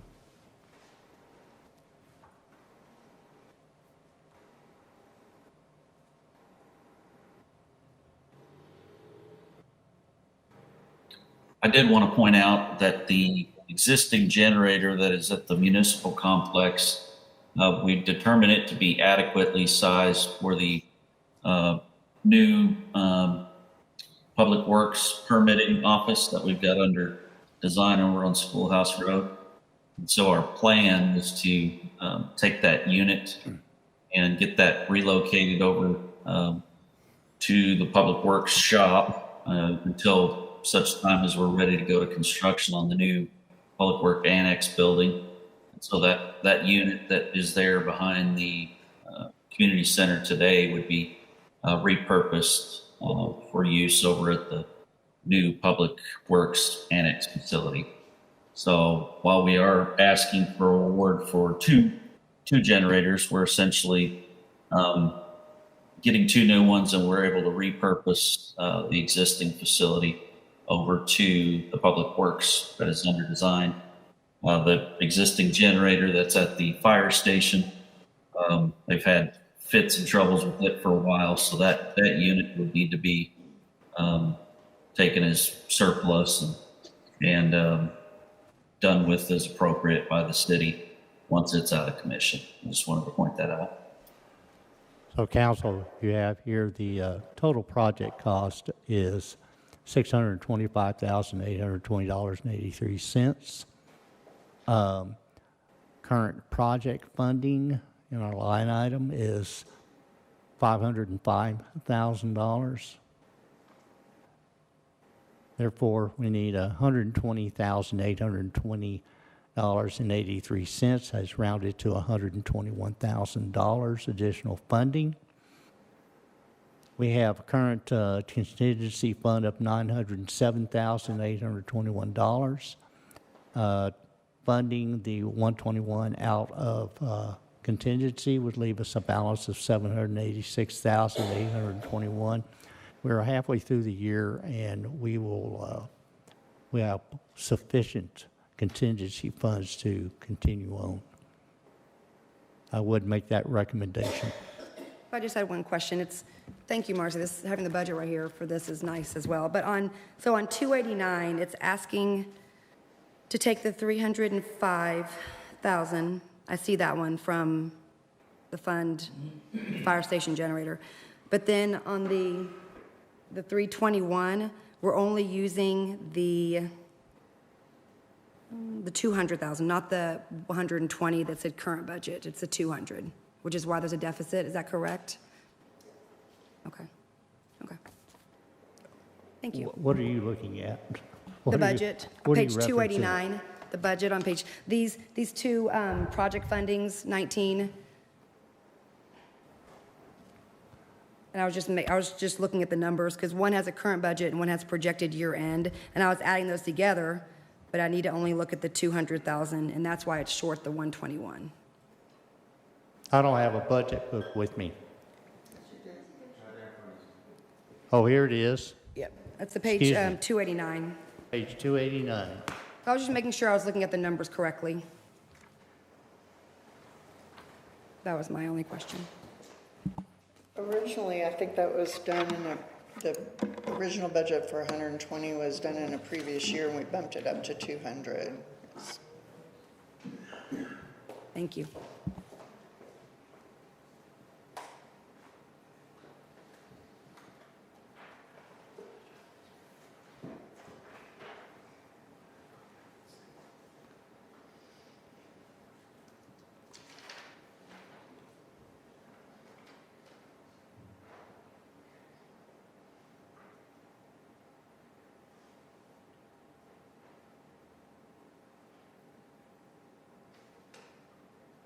All right, so Mayor Halsey? Yes. I would like to make a motion to award a contract to Legacy Contracting LP DBA Control Specialist Services, LP for emergency backup generators for the amount of $786,821, with $121,000 be taken from the contingency, $321 from Fund 199928. 2000 and $305,000 from 1960231302. And is that as presented on your presentation here? Correct. Motion is made to award this contract to the Control Specialist Services LP, the emergency generator backups, for a total of $786,821. No, I'm sorry, I said the wrong number, because that's how much is the contingency fund remaining. That's not the right number. Excuse me, that's correct. It's $626,000. $625,820.83 is the project. Which we rounded up to $626,000. So you're rounding it up to $626,000. Well, that's what's presented. Revised total project funding, $626,000. I So apologize. $626,000. Yes. And taking $121,000 out of contingency. Correct. To fund that difference. Yes. Is there a second? Yes, Mayor, I'll second that. There is a second. All in favor? Four. It's unanimous, 5-4. Thank you, council. 5 people for it. Yes, 5 for it, yes. Item 8F, discuss, consider, and act on reinstating the April volunteer dinner, recognizing the board and commission members who support our city. Mr. Gilbert. This is brought to my attention about, I think this was taken off of our volunteer luncheon, I don't know, a couple of years ago or a while back. And I know there's a lot of volunteers around our town that do a lot of stuff that don't get recognized. So I think this would be a great time to bring this back. It's already in our budget, and so we just quit doing it. I don't know why, but so this is already in our budget, so I'd just like to reinstate this April volunteer dinner. And I know it's just a start of April, so maybe we can get it done. That might be in May, but we can do it soon. So you're open to not being in April? I was like, oh no, April. So just bringing back the volunteer dinner, I think it's a great idea, because I know it was always a great time to recognize the people that were on boards and commissions that donated so much of their time. So if we can do it this April, that's great. If not, every year, can we do it in April? It might be in May this year, just with scheduling and stuff like that. But every year, can we bring this back to every April? Very good. So is there any further discussion on that? The motion is made to reinstate the April volunteer dinner, though it may happen in May. or June, whatever. Whenever we can get it scheduled. Whatever will be worked out, pressure on we'll her. get it with our special events coordinator and work that up. I'll second that. Is there a second? There's a second. All in favor? It's unanimous. Thank you. Item 8G, discuss, consider, and act to review the city's policies regulating the approvals required to spend money for the city or own city projects. Mr. Watkins. Thank you, Mr. Mayor. In this reference for this agenda item, I should have left off the act part. I called this tonight in order to get the discussion started. There's a lot involved with the city's purchasing and policies and procedures and such, which is why I didn't add any attachments to this, because I want to start the conversation going forward. You know, what really brought this to light to me was in our last budget meeting when we were going over the health benefits and the fact that our health benefits for the in-city employees was not price shopped, even though we use a brokerage firm that are supposed to do that for us. So since that little bit fell through the crack, you know, I want to work with city staff and see what policies are utilized the most when it comes to purchasing, i.e., you know, bigger projects, smaller projects, you know, the thresholds that are in place. You know, the mayor has the authority to spend whatever that threshold is, and up to that, and beyond that, he needs to get council's approval for that. But when it comes to things like health benefits, and when it comes to things where I don't even think we have, Mr. Tucker might be able to shed some light on this, when it comes to city projects like the one we just approved, is there a minimum number of contractors that you guys are required to get a bid from? 2, 3, 4, 5? Let me just preface, Mr. Tucker will address it, but it is a current topic that we are discussing. We fully realize our city policies on that is ancient, to say the least. And we know the legislature has changed, like minimum bidding requirements. Formerly it was 50,000, anything 50,000 or above 50,000 had to be bidded. Now the legislature in the '89 changed that to $100,000. But yet there are other aspects of our purchasing policies that need to be updated, and that's something that's being currently worked on. Go ahead, Mr. Tucker. Just like the mayor said, we definitely have talked about we need an update to our purchasing policies. But specifically to your question on the project that was just done, it was publicly bidded, so we do not have a current policy on a minimum number of qualified bidders. You always have the option to reject if you're not happy with the turnout, if you don't feel like you got good pricing or good turnout. But anything that's publicly bidded, we range anywhere from two bidders typically to, I think the most I've seen recently is 15. I think this project there was a handful of other bidders, but they did not meet the minimum requirements, which was either they didn't attend a pre-bid meeting that was required, and there was a couple other criteria. I think they either did not meet and they weren't in business long enough or things like that. But on anything publicly bid, that is the process we follow. Great, thank you. Answer? Yes, sir. Well, and that's kind of what I was thinking. I was aware that there wasn't one per se. I didn't know if there was anything beyond that. Since with the LP contracting, we only got 2 bids for that one. And, most corporations, when it comes to it, they require a minimum of 3. And obviously, the more the better, just because it gives the city the best avenue to get the right deal at the best cost for what we're looking at. Same thing with the other stuff. So, other council, I don't know if you guys had any questions in regard to this when it comes to the purchasing, but overall, my intention with this agenda item was just to get the dialogue started when it comes to this. And as Mr. Tucker and Mayor Halsey has said, our policies are pretty ancient when it comes to that. So this is something that, from a fiscal responsibility standpoint, I think as the city continues to grow and we continue to move forward with things, the more we can solidify this and bring it current, like we're trying to bring with the master plan and with all the other facets of the city up to the current, regime of what we should have and what would benefit and honestly protect the city the most. So, No, thank you for bringing it up.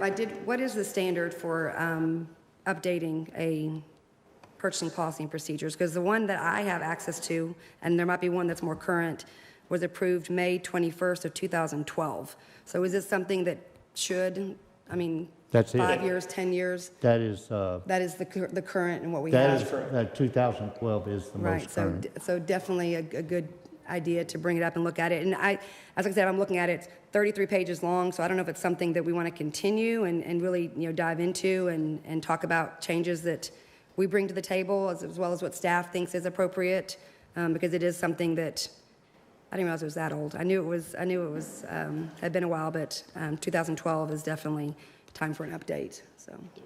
And just one other thing is that's I guess noteworthy is we also utilize as many contracts, things like Sourcewell, Buy Board, ILAs with the county, as well as other entities to try to get the best pricing. A lot of times those avenues are the quickest. They don't require the public bidding, and the pricing is good because it's basically annually you have to submit for that, and there's a qualification for it. So we do utilize those as much as possible. Any other questions from Mr. Tucker? You'll be seeing a new policy that's has been underway in review, and I've invited different departments to make their suggestions and inputs. But there's different aspects. There's many different aspects in that purchasing policy. So that is something that is coming forth to you. if we know when that's coming forward, I think, I can only speak for myself, but I would bring forth my own changes and suggestions as well. So in the next couple of meetings, do you think the next April 20, the current one, or maybe May? So when I would know to have Maybe June. my input. June, okay. I know their workload.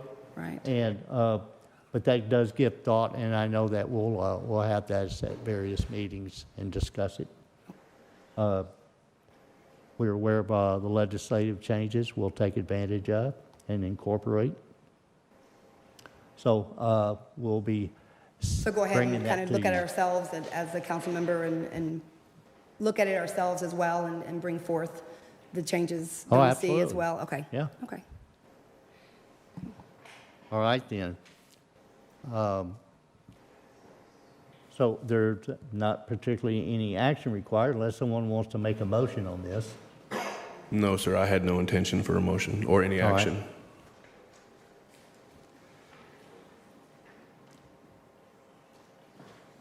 Item 8H, discuss, consider, and act to review current strategic plan and evaluate opportunities for alignment and implementation moving forward. All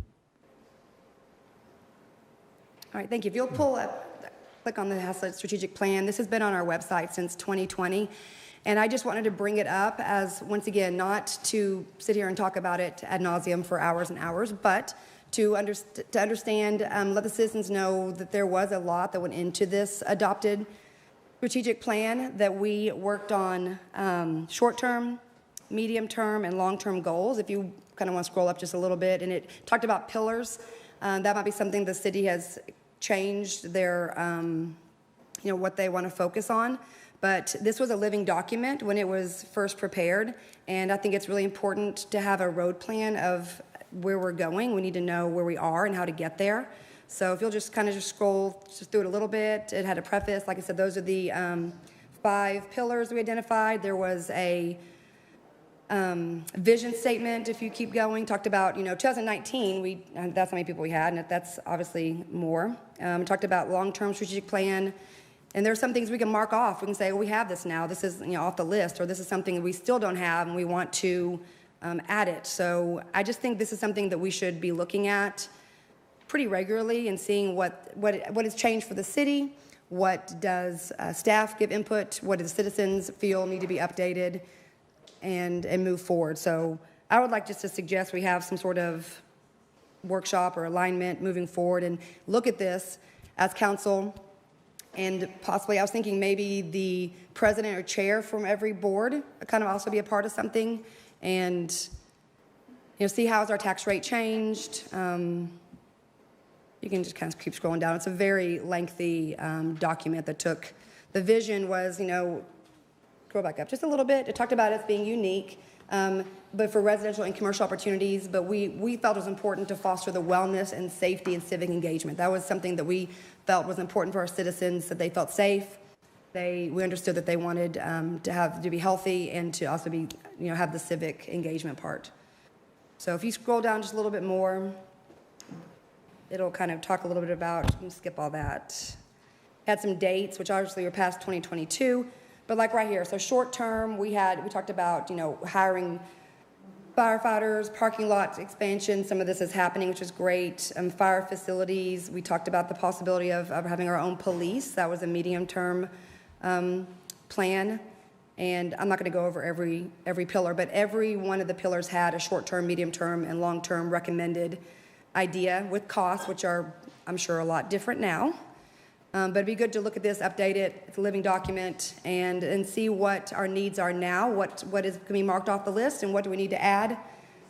So infrastructure was a big one. I just want to make sure everybody knew that this was something that we had and that I would like to see discussed again. And that's it. Very good. Council, do all of you, and if you don't, we can make sure you have a copy of this for your review. And that would be good to review it. It is a lengthy document. Mm-hmm. I visited it many times and to go through it. And would it be a good idea to giving the council an opportunity to review this, to bring it back in a month's time and go forward, that way everybody can discuss it, know its content. What do you think? That sounds good. I think that, just to bring it back and at maybe in May and see what changes need to be made, and it might not be something that can be done at a council meeting. Like I said, a workshop might be ideal. I don't know how everybody else feels, because it is a lot to digest. All right, so that would be the first meeting in May or second meeting in May? What do y'all think about a workshop versus a meeting? I want to get your input, council members. I mean, I think you're going to need more than just a meeting. I think some sort of workshop, because just looking right here on page 17, just scroll up just a little bit.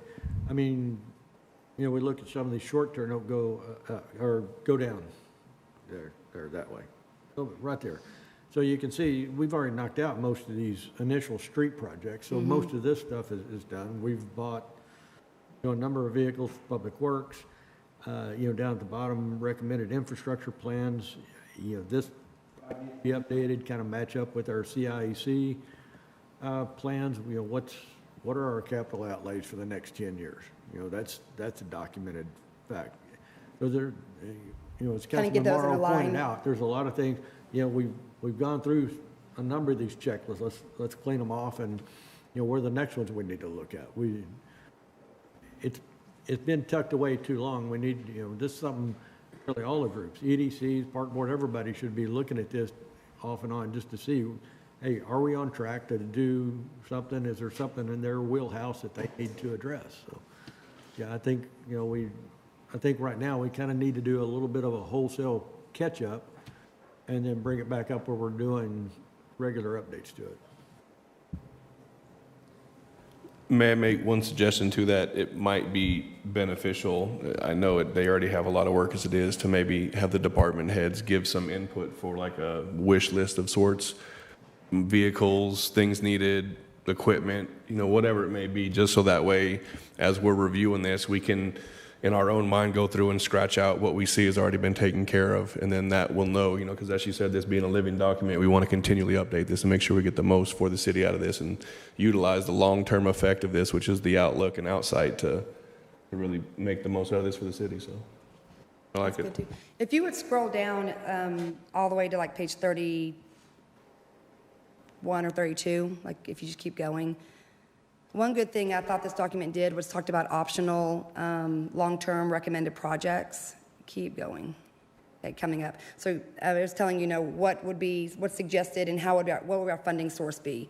It has new library on there with the general obligation bond. It has different things. So yeah, I definitely think it needs to be looked at and things marked off. I know at the very last page talks about Caraway Nature Trail, viewing area, trail benches, pavilion, and just a lot of things that, I don't know what that is.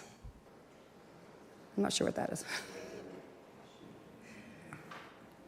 Okay, there we go. So I think, yeah, a workshop to kind of look and see what's been marked off and what we need to add would be the best use of our time.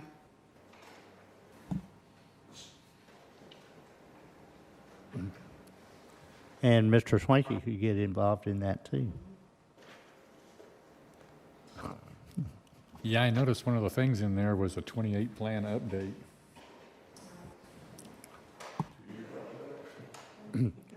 So a lot of this, and many items on here have been accomplished. So, good. So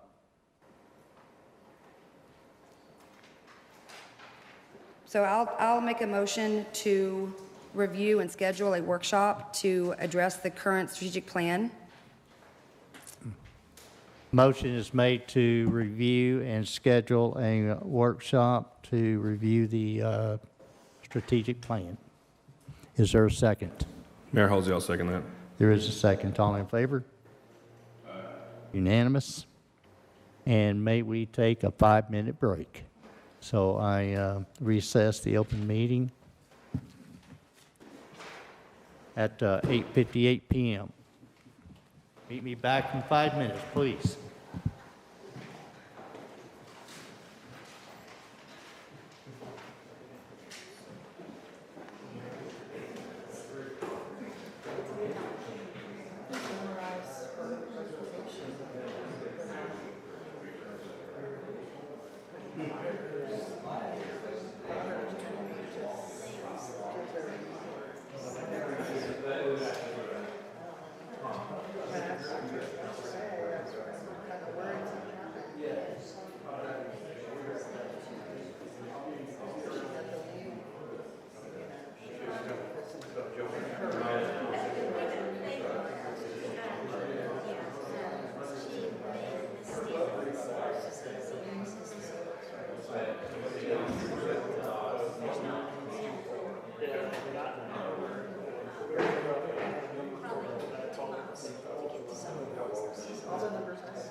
Discuss, consider, and act on approval of the joint election agreement and contract with Tarrant County Elections for the May 2nd, 2026 election services.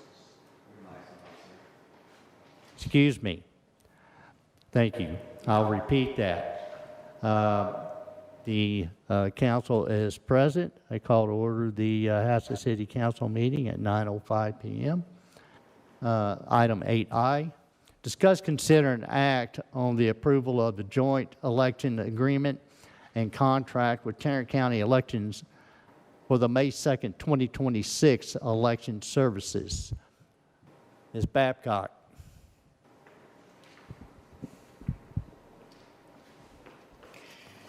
So back in February, when y'all approved the ordinance to call the election, we noted that the agreement hadn't been received by the Tarrant County Elections. This is what we have before you tonight. So it remains the most cost-effective way to contract with the county. Our estimated total cost for the election will be $4,407.04. Of that, $3,305.28, which is 75%, is due 15 days after the agreement is executed. Sorry. The final cost won't actually be known until after the general election or if a runoff is needed. So if the amount ends up being more than what we've already paid, we'll owe the balance that's due. If it's less than what we've already paid, we'll get the remainder of that back. The election costs are shared among the participating entities. There are 36 entities that are joining in this election agreement. That includes us. So it basically boils down to they take all of our registered voters and they divvy it all out, and it's calculated based on our actual voters who show up. And it's a pro rata basis. So that's why our total expenses won't be known until after the elections. Sorry, I'm trying not to, I know how annoying that can be whenever it's making noise. So this kind of breaks down what Tarrant County does and what the city does and why it's a good thing to contract with them. Tarrant County is going to be the election administrator. They're responsible for the bulk of the everything. They coordinate and oversee all aspects of administering the joint election. They serve as the election administrator. Each participating entity is responsible for the actions of their own officers to ensure the election is conducted lawfully. So they serve as, they select, secure, and pay for all election day polling locations. They appoint the presiding judge and alternate judge. They're responsible for training and paying all election judges and clerks. They arrange for all election supplies and voting equipment at the voting locations. They will provide voter registration data, maps, instructions, and all other materials. They prepare, test, and deliver all the voting equipment. They conduct all the background checks on the employees that they hire. And on the back end, the county is responsible for establishing and operating the central and remote counting stations to tabulate the ballots. They prepare the unofficial canvass once all precincts have reported and provide those results to us. They also prepare the precinct by precinct electronic results and upload them to the Secretary of State. And they are also responsible for conducting a post-election manual recount unless the Secretary of State gives a waiver. So it really does benefit the city to have this joint contract with the county. Any questions? Do we have any questions from Ms. Babcock? May I get a motion? Yes, Mayor, I'll make a motion that we approve the joint election agreement and contract with Tarrant County Elections for the May 2nd, 2026 election services. Motion is made to approve the joint election agreement and contract with Tarrant County Elections for the May 2nd, 2026 election services. Is there a second? Mayor Halsey, I'll second that. There's a second. All in favor? It's unanimous. All right. Item 9. City Council may reserves the right to adjourn into executive session during the course of the meeting. We will adjourn into executive session on section 551.071 Government Code. Receive advice from city attorney regarding ordinance number 005-2026 and section 551.074 Government Code, appointment of Crystal Babcock as interim city secretary. All right, at this time. Mr. Olson. Mayor, do we want to back up and review item 8C? 8C. Very good. Glad you got that before I recess the open session.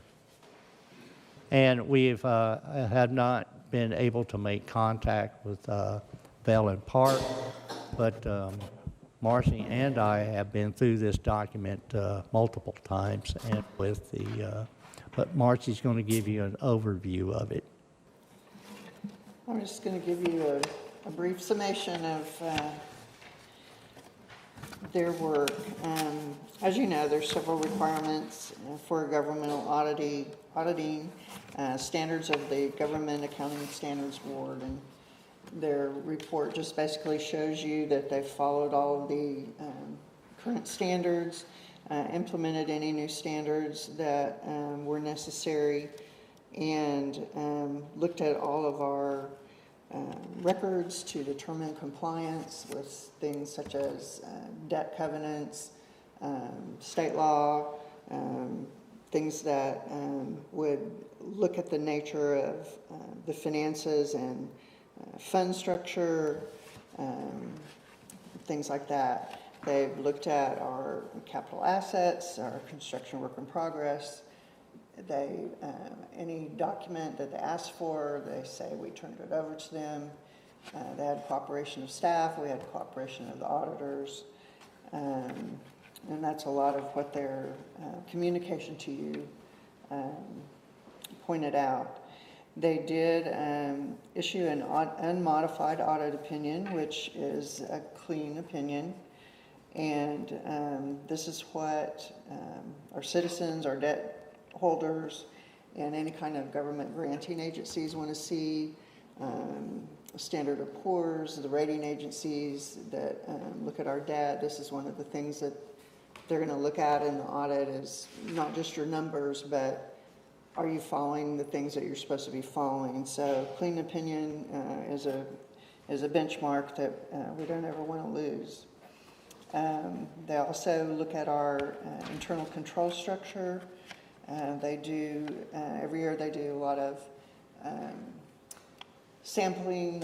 They'll randomly pick department heads. They may pick members of some of our boards and commissions, maybe the EDC or park board, to ask, do a fraud questionnaire, look and see if there's any type of event that they feel needs to be reported that maybe wouldn't have been reported otherwise, that could affect the financial statements of the city.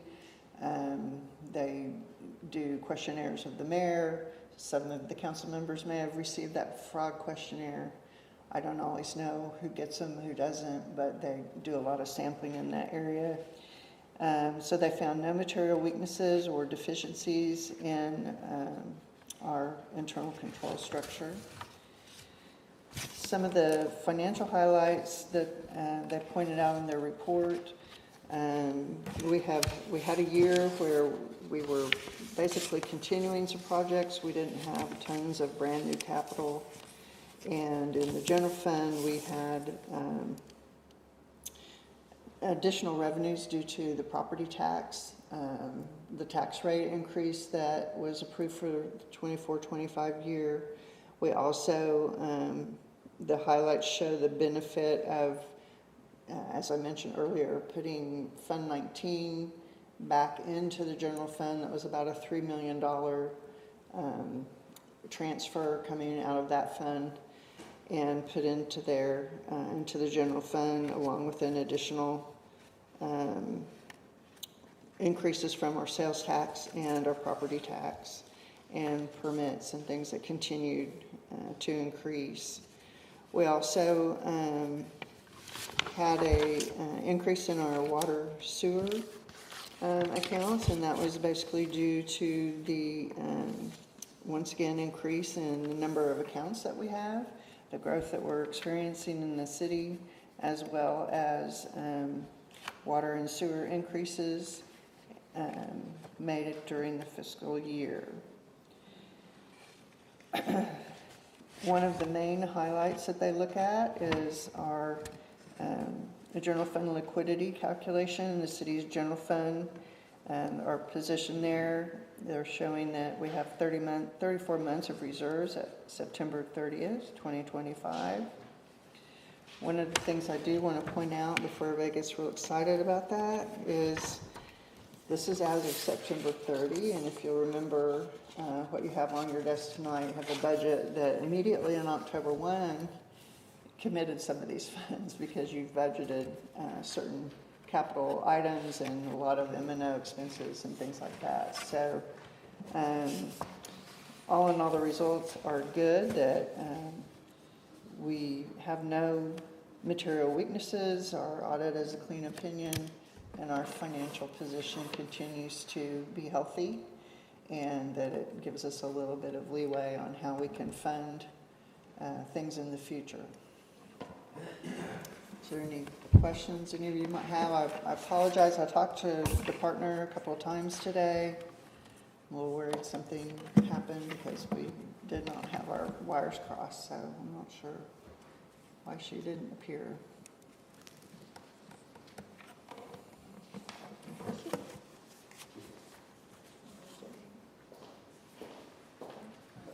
Very good, Council. Do you have any questions?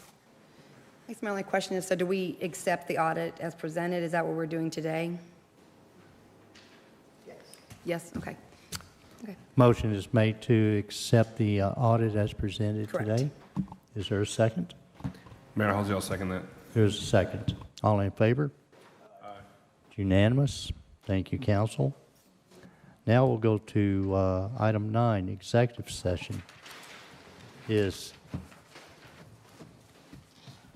We will go into executive session on section 551.071 Government Code, receive advice from City Attorney regarding ordinance number 005-2026, and with section 551.074 Government Code, appointment of Crystal Baylock as Babcock, Ms. Babcock, as interim city secretary. So I recess the open session at 9:18 p.m. If you'll meet me in the boardroom, please.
Mine is. Check.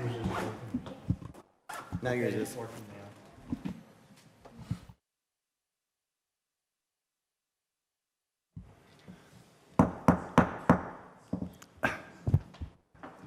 I resume the open session of this meeting at 9:56 p.m. All members of the council are present.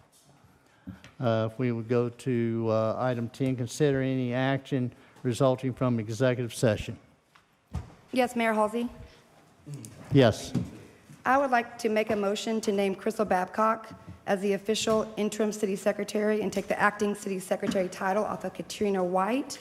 And also note that according to the ordinance, Crystal Babcock will report to the city administrator.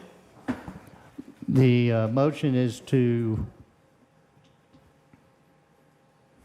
give her the title. I would like to make a motion to name Crystal Babcock the official interim city secretary and take the acting city secretary title off of Katrina White. And also note that according to ordinance number 0052026, Crystal Babcock will report to the city administrator. Understood. All right, the motion is to name Crystal Babcock as the interim city secretary, remove the title of acting city secretary from Katrina White, and in accordance with ordinance number 005-2026, that the interim city secretary, Crystal Babcock, will report to the city administrator. That is correct. Thank Or you. the council. Yes. That's correct. All right, is there a second? Second. There is a second, all in favor? Wait, Mayor, can we one have discussion now? Point of discussion before we vote, sir. Yes. In regard to Ms. Babcock, I believe we needed to amend her salary based on her contract with the city. That's what I was about to say too. From what we discussed in there. So as she takes this position as interim secretary, it also comes with a raise that she's earned and deserved. So I want to make sure that that gets put in there. Are you amending your motion? Are you making an amendment to the motion, Mr. Watkins? Yes, sir. I would like to make an amendment to include the financial guarantees that were promised to Ms. Babcock in her employment contract with the city of Haslet. Well, that employment contract had to do with appointment as city secretary, not interim.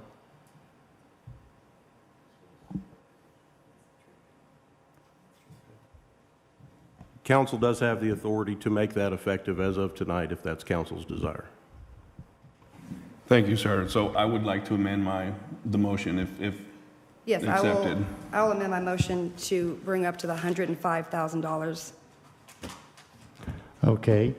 Motion is made to name Crystal Babcock as the interim city secretary, remove the title of acting city secretary from Katrina White, and raise Crystal Babcock's interim city secretary salary to $105,000 a year.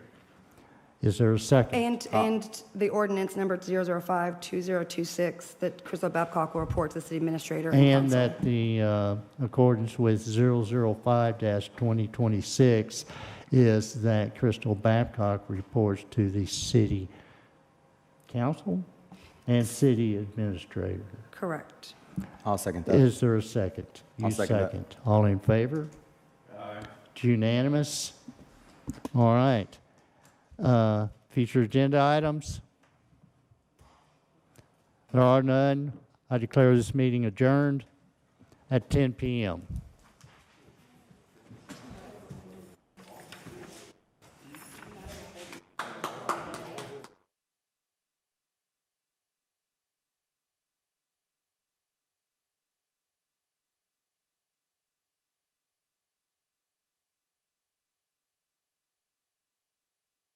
This conference is no longer being recorded.